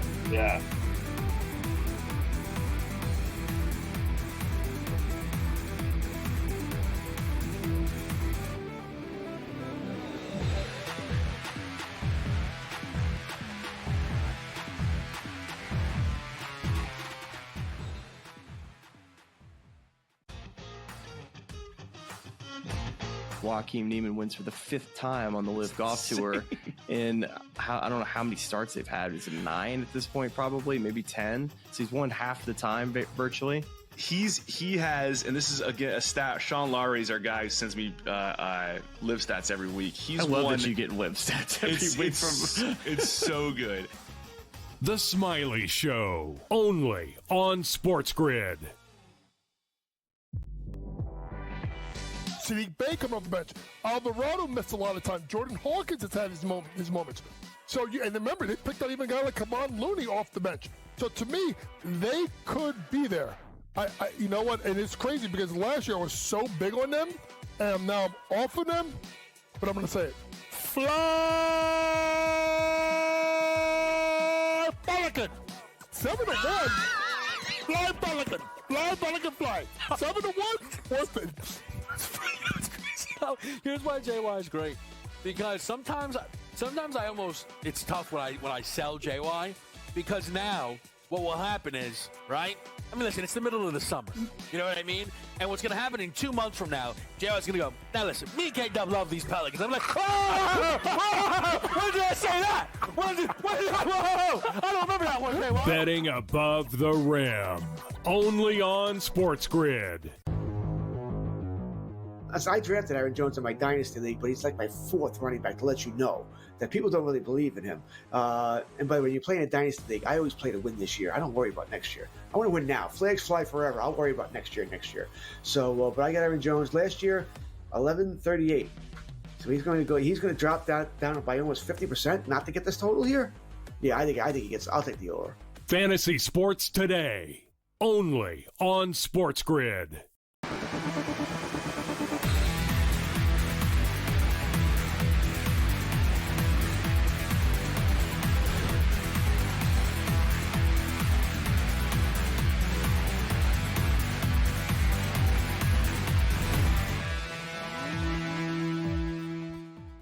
All right, welcome back in Game Live. Game Day here on the grid on this Friday evening. Scott and Gabe, hour number 2. Taking a look at a little baseball, little WNBA, little CFL action. I haven't checked the football score here in a sec. What is it, halftime? I think it is, Gabe. Winnipeg 14-7 over Toronto. FanDuel here in New York. They don't give the times or the quarters. It's a complete, you got to flip a coin to figure out, is it first quarter, second quarter, first half, second half? Oh, it's impossible to bet if you don't know what time is left. If you're going to take it, exactly, Scott. Like, if you want a casual person, and people are degenerates out there, like, they'll bet something without knowing anything about it, Scott. So there'll be somebody, there's a football, I'll bet this. But a little hard if you don't know how much time is left in the quarter. What's the situation? Like you just said, no, we're at the half. No, there's 5:07 left in the second still. So there's 14-7, 5:07 left. We should note the Argonauts' 7 points came on an early pick 6, so their offense has been unable to get anything going. And Winnipeg hasn't been fluid, but they're finding a way. Their defense is sort of bullying them in the field position, and so it's 14-7 right now for the home side, the Winnipeg Blue Bombers. I see 4.5, Scott, 53.5. I don't know what you got at your book right now. Bombers minus 4.5, 53.5. Is it locked right now? Because they don't know how much time is left.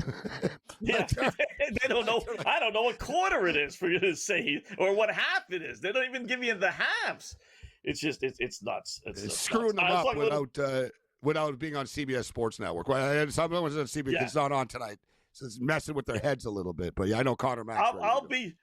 I'll be one of those degenerates that would bet on stuff that I have no idea. Yeah, absolutely, why not? I've done that with soccer all the time, right? But I don't even know if I would do this with the CFL if I don't know what quarter it's in. So let's see if our next guest would do a bet like that. Connor Mack, follow him at Pub Sports Radio. We talk and deal with all the time. Odd Chopper as well. What's going on, Connor, Scott, and Gabe? How are you tonight? There we go. Sorry, I was on mute. Didn't want to get you guys in the back. How are we? Got a little CFL action in the back, I heard. Yeah. Would you make a bet in a football game without knowing, what quarter it is or even what half it is and how much time is left? No, but if you want a little action, I mean, how could you? I wouldn't say no to someone else, though. Do you know what I mean? Because, how can you not? I have to say, so is that in the third? There was no points in the second quarter of that game, the Winnipeg, and we just finally got a touchdown. We're still in the second. No, there was 21 Oh, points it's still in the second. Quarter. I thought this was in the third. Yeah. Oh, okay. Yeah, okay. And that changes it. It's just Scott. Because I was going to think of the over. What were you thinking? FanDuel, yeah, I think it will go over to 53.5. But we're saying that FanDuel doesn't put and I'm looking right now, Bet365, same thing, which is ridiculous. All it says is second quarter. So you don't know how much time is left. Now, you can look at their website. I'm watching the game, actually, so I see it.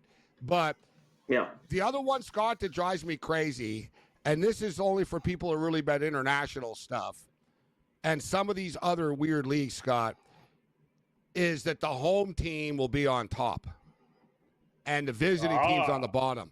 You're so conditioned, right? People in America and Western world, we're so conditioned to, you know what I mean? Away the on team top. On top is, and then that's the home team on the bottom. A good example, Scott, is soccer, all soccer, even MLS soccer, home team on top, Scott. See, I know that, though. Yes. So it's not a surprise to me. I know, no, soccer, it's sort of one of those gambler knows. No, soccer, home team on top in soccer. I'm a DJ, Scott. I'm betting some of these international sports leagues sometimes after a couple of drinks at 2 a.m. I'm sitting here. I don't know where the game is, Scott. And that's even worse than the time. I'm like, so are they at home? I don't know. Is it the top or the bottom? What country is this? I don't. It's like the metrics. You know what I mean? It's a metric system here, or miles, kilometers. Like, what are we like? Am I at home or the road? That's what's always got me. I've always thought that the sports should just make it clear. Put a little R and H next to the damn teams. Like, and my last beef with this is, remember in the old days, all sports books, and it used to kind of be the bookie books, but you would know, like, remember in the Roxy line in the newspaper, whatever, it would say neutral. And then it would be in, you know what I mean, in captions there, game in Dublin or whatever. You see sports books now, Scott and Connor. Yeah, it doesn't say Dublin, like K-State, Iowa State. It just says Iowa State case at K-State. Like, it doesn't say, by the way, the game's in Ireland, right? It's not at K-State. Right, I find that the sports books they're not good enough with that in college football. There's a lot of neutral field games where they don't tell you it's a neutral field. Yeah. You're right. Like, we know, you but I'm are talking right there. about for the casuals out there. You know what I'm saying? Yep, definitely. They should have the little, and always, like you said, the Dublin, but the quotes, but the N, the N with the quotes back when you see it. Neutral, for sure, that doesn't sound good, it's a neutral game. Yeah, just say the word neutral. We'll go to word neutral. Got some good news here. I tell you what, Gabe, you and I handed out a bunch of winners here. Milwaukee scored 2 more, so 16-4, so it's over that 18.5 that we gave out. Go. How about the Metsies tying up San Francisco? Wow. So you should be holding on to a 5-1 ticket, and really went up to 560. That's the one that I'm regretting not taking. Yeah, Connor, we give in-game picks. It was at 18. They were at like 18. I'm like, how do they not get to 20 in this Milwaukee game? There's still a lot of baseball left, so they do already. But the Mets come back, and I would say now, Scott, I think the Mets are going to win the game. The Giants blow. So Citi Field's rocking. They've come back. They got the momentum. I think they close it out, Connor. What do you think? The Mets are minus 130 right now. I take the Mets right away. I'm surprised this Giants team scored 3 runs. It was bound to happen. The offense would maybe get going, but I think it's the Mets here at home where they've been dominant all year long. Bad teams, good teams. That's the one spot where the Mets have been great, has been at home. So I like it. Definitely. And they just stocked up their bullpen at the back end, too, here, right? This is like tailor-made. I'm jumping in, Wetzel. Yeah, definitely. And I'll tell you what, FanDuel here in New York's got it at 156. So, and Mets got a runner on first base, I'm seeing. So they're still batting. I told you, once they took Robbie Ray out, that was the thing. So, and Pittsburgh scored a couple more runs. So we're at 12-4. So we need to get to 20. 23 and a half there now. And now it's, You took the over 23 and a half? I like. We gave you over 23 and a half. half. No. We said it was 20 and a half a couple of minutes ago, Oh, nice. What about the White Sox and Angels, Connor? Any thoughts on that game before they throw the first pitch here? Yeah, I like the White Sox. I just do. It's been tough because Anderson's been pretty good at home. It's one of the lone spots where I've wanted to back him all year long. But this White Sox team's been able to hit lefties. If you're looking for props, Vargas, I think tonight. Robert obviously didn't get traded. Everyone thought he was going to be out there on the market. He didn't. I think this White Sox team is live. Even with the Angels playing well here at home, this could be a game too. That like 5-4, 6-5. I could see a little bit, some runs here and maybe a little bit back and forth. But I think the White Sox, have some value here, right around plus 110, 115. What do you guys think? White Sox have won 2 of their last 3 series, haven't they? Like they're chipping away. People don't really realize it, but 2 here, 2 there. If you're Robert, though, we were talking, Scott, remember earlier, and I said some players are jealous they didn't get traded or wish they did. If you're Robert, you're thinking it's on you, bro. If you didn't suck, people would have been into you, right? But I'm just being real because we heard his name. We've been hearing his name for 2 years. Right, I'm a Dodger fan, and it was almost just like, whatever. Let's just bring him in as a mercy signing, Scott. Like, let's save him, bring him in. He can't hurt us. But he wasn't very good. And watch Connor, watch Scott. Watch him, light it up for the rest of the year now, just post-deadline, right? Remember, Alcantara suddenly got good before the deadline, Scott. Remember we talked about it earlier in the week, right? The old showcase. And then he doesn't get traded. Showcase. Yeah, pressure's off these guys, and it just kind of opens it up for them. Talk with Connor Mack more on ESPN. He's off.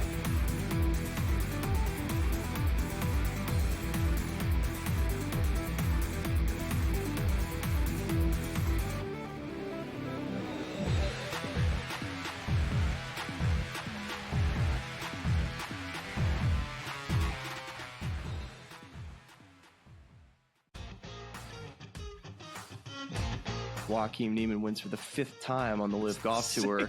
And I don't know how many starts they've had. Is it 9 at this point? Probably, maybe 10. So he's won half the time virtually.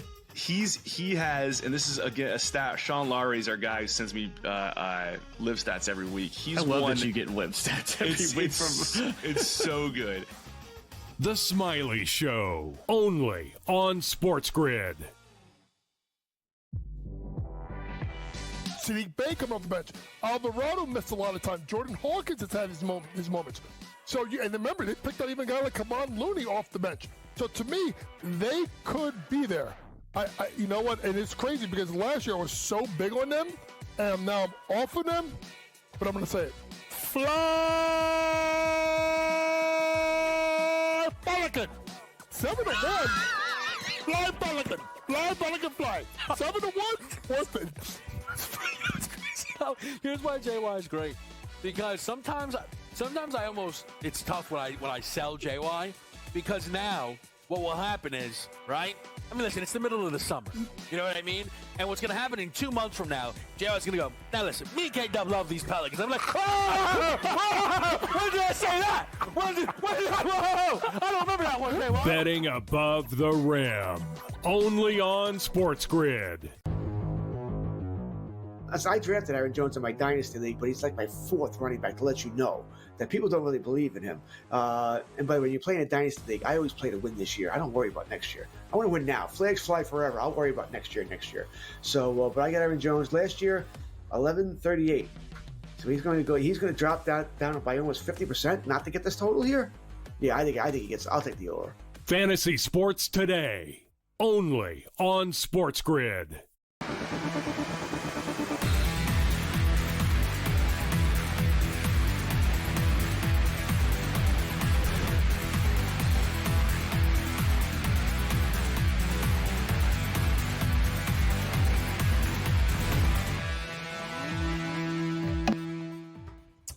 welcome back. It is In-Game Live Game Day here on the Grid. Scott and Gabe handed out some winners like we did with the Philadelphia Phillies, who rallied from 4-0 down. We took them at 2 and change when they were down 4-3, and they win at 5-4, beating Detroit. Another tough loss for the Tigers. Amazing. Talking with Connor Mack from Pub Sports Radio. Connor, we were talking during the break about Clayton Kershaw and the LA Dodgers. Some quirky numbers. I don't know where you stand on the Dodgers. I thought they were going to win 162 games this year, so that's where I was.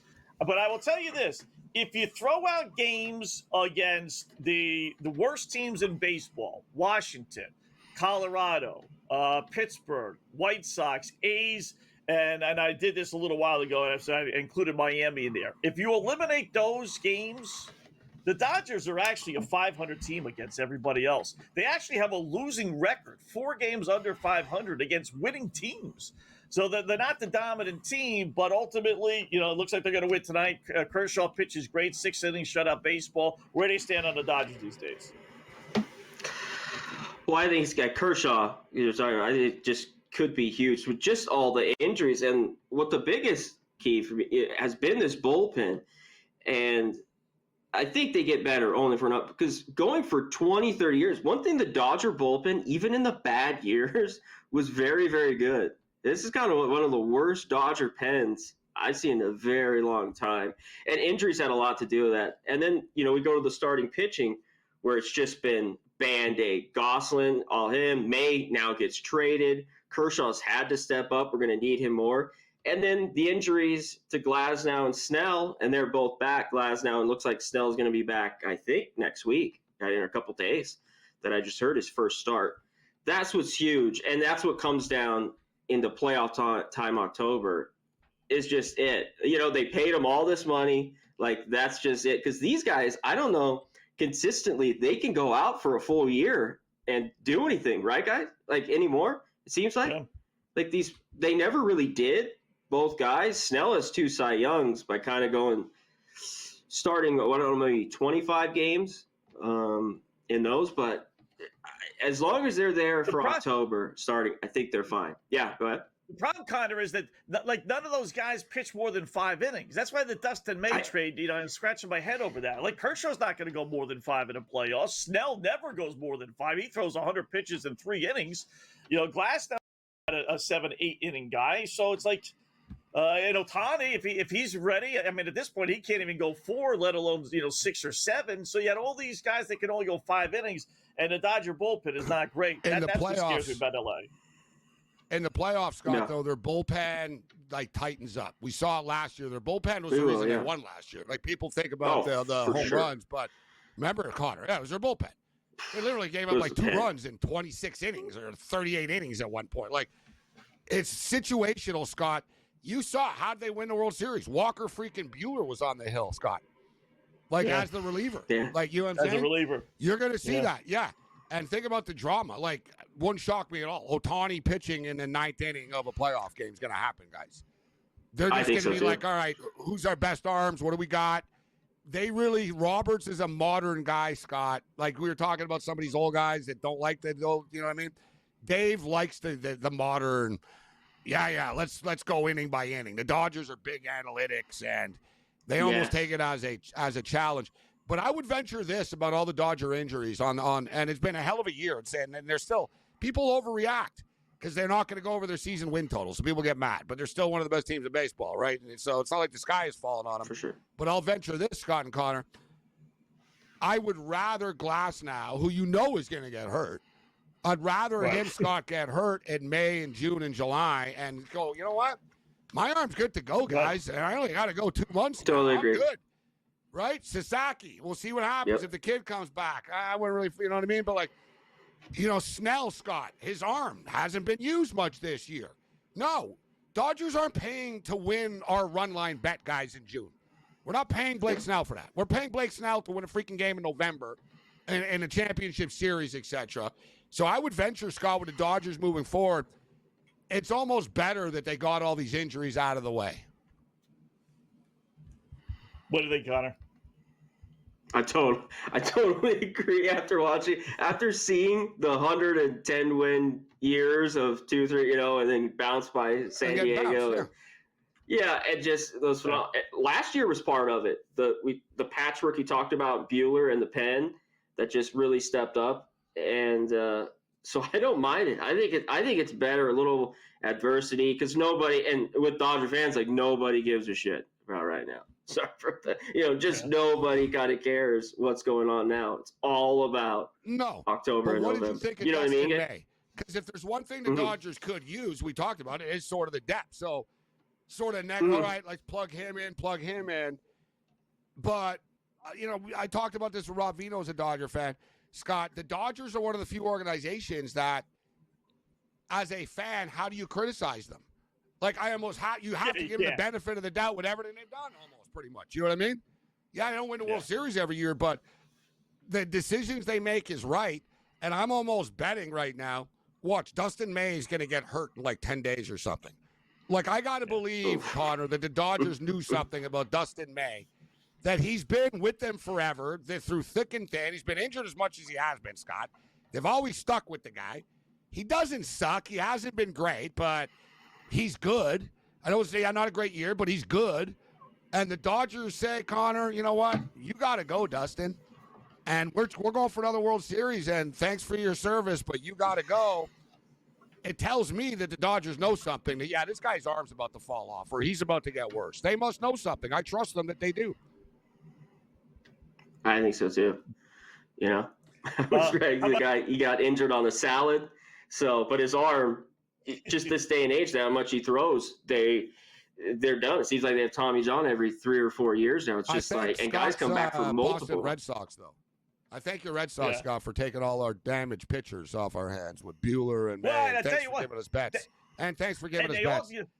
I know, right? And they gave up the 13th overall pick this past year. Like, they didn't give up like a double-A guy who was 5-5. Like, I was a little disappointed in that for a guy who's going to be a free agent at the end of the year too. Oh, by the way, so they got a decent home. Yeah. Connor, good job, man. Appreciate it. Check them out at Pub Sports Radio on Shoppers as well. Thanks, Connor. Okay.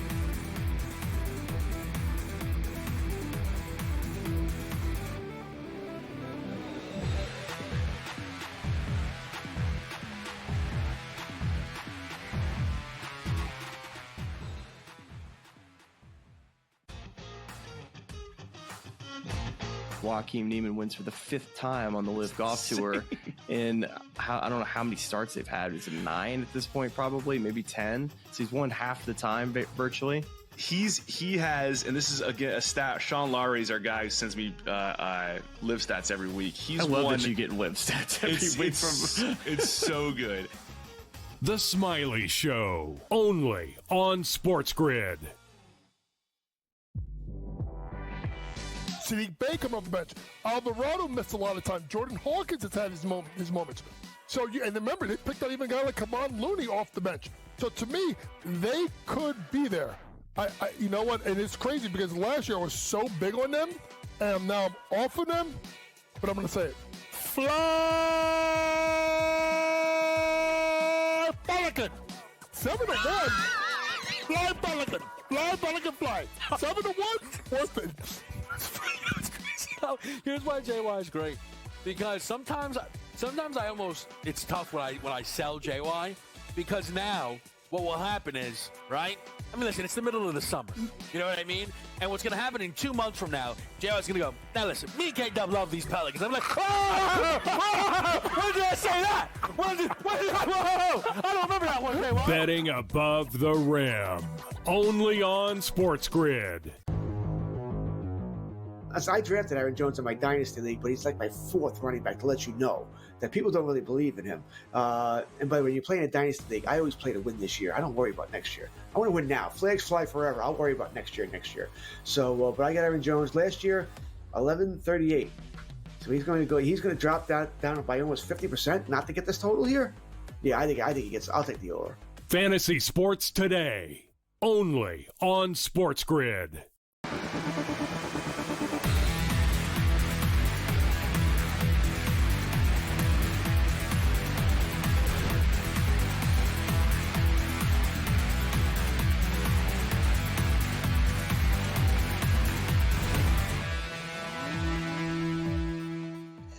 All right, welcome back. It is in-game live game day here on the grid. Scott and Gabe wrapping up shop fast 2 hours here on the grid as we have a couple of games here just to touch on one last time. Gabe, CFL action. It's good if you have the over, I guess, with the football, but it's a 31-10 Winnipeg. Looks like they're finally going to beat the Toronto Argonauts, who you said generally has their number, do they not? Yeah, it was one of those, both sides, Scott, that the Bombers are too good. They're going to be so angry that the wheels and, you throw logic out sometimes, right? It's just sort of, they beat them all the time, the Argos, but the beat down is coming their way. They just kicked it. This is pathetic, Scott. They just kicked a field goal. They're down 31-10. They kicked a 3, so it's 31-13 now, but the total closed at 50. So we're at 44 in the first half. Right now, clearly going to get there, and they locked the total on me. I wanted to bet before the last touchdown, and now they just unleashed it. 68.5 now, Scott. 68.5. So we're at 44. So 24 points gets us there. One thing with the CFL, there's a lot of possessions, right? There's only 3 downs. So there's a lot of possessions, and teams don't quit. They just don't, like in the CFL. Like nobody says, oh, we're done. Like they'll just keep throwing, and whatever happens, happens. Winnipeg are going to run the ball down their throat, but I think it probably gets there, actually. Winnipeg are going to run the score up on them if they can, and Toronto won't quit. So I would go over the 68.5. And speaking of overs, let's go over the number and the Sparks and the Storm, Scott, and I'll lay the 5 with the Storm. All right. I like that. I'm going to go with the Sparks. Zura Stevens, our Black Cloud, over 7.5 rebounds, minus 130. We're going to take the Padres as well. We had it earlier at 184. Might be a little bit higher than that against St. Louis as the 2. We got a little double Black Cloud play of the day. And this is why, Gabe, a little memo to the Yankees. You don't trade for pitchers from the Colorado Rockies. The Yankees cornered the Storm on trading with the worst teams in all of baseball. I mean, it was really funny. It really was. You get this guy, Jake Bird, for Colorado, right? He comes in tonight and he blows a 9-4 lead. It's now 9-9 against Miami. The Marlins have come all the way back. They've tied it at 9, bottom of the 7th inning. 5 runs, still batting bottom 7. And you know what's wild about that, Scott, is Cashman is so big on that. Will he be able to perform in New York thing? It's just funny to say. It's like, let's get that guy for the Rockies that hasn't pitched in a big game ever before, and let's bring him in now. Right? It's true, like the sort of the it doesn't really fit. It doesn't really mesh. There, but that's wild. Yeah, 9-9. This Marlin team, they're a scrappy ball club. This Marlins team, they fly under the radar. They really are. Like I said, over the last a month and a half or so, they're 26-13, right, including 21-10. 10-4. And they're never big favorites. Like, how many times have been underdogs in those games? I don't want to put you on the spot. They're never big. And if they're favorites, Scott, they're minus 115 or something at home. You know what I mean? Right. Last 14 series, they're 10-2-2 in those series. So, wow. I mean, and that's not like a good week or two. We've seen bad teams have those runs. This is more than a run. That's why, their over-under, Gabe, at the All-Star break was 66.5, and I think they needed like 30 wins or so in like 80 games, whatever it was. So literally, it was like something like 30 and 50. They had to go the rest of the way. And I'm thinking to myself, man, this team was playing really good. I mean, even if they don't play this good, that you could still get 30 wins in 80 games, and it's this, they're 52-55. Forget about the 66.5. A couple more wins, couple more losses from the teams ahead of them, they could be going for a wild card spot, believe it or not, in the National League. So that's crazy. I was gonna say that. I was like, all right, where are they now in the wild card? They've got to be chipping away a little bit. A lot of real estate, Scott. Seven behind still. All right.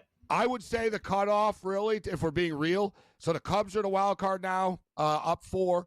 Phillies +2. San Diego is up 3. So if the wild card teams would be the Cubs, the Phillies, and the Friars. They're up 3. I was let's dismiss St. Louis, Scott. They're going in the wrong direction. They're 5.5 back. San Fran going what the wrong about direction. The Reds? The Reds are 3 games out of a wild card. I know you love Francona. I think he can keep them in the mix. Yeah, it would be tough for the Marlins. I think the three are there. Teams. I think, yeah. There's just too many. I think Cubs, Phillies, and Padres are the teams.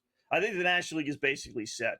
With who wins the division, I don't know, but I think those will be the three when everything's said and done. Gabe, great job as always, man. Thanks, John. Yeah, it's much more. All right, man. We'll be back next week. Enjoy your weekend, folks.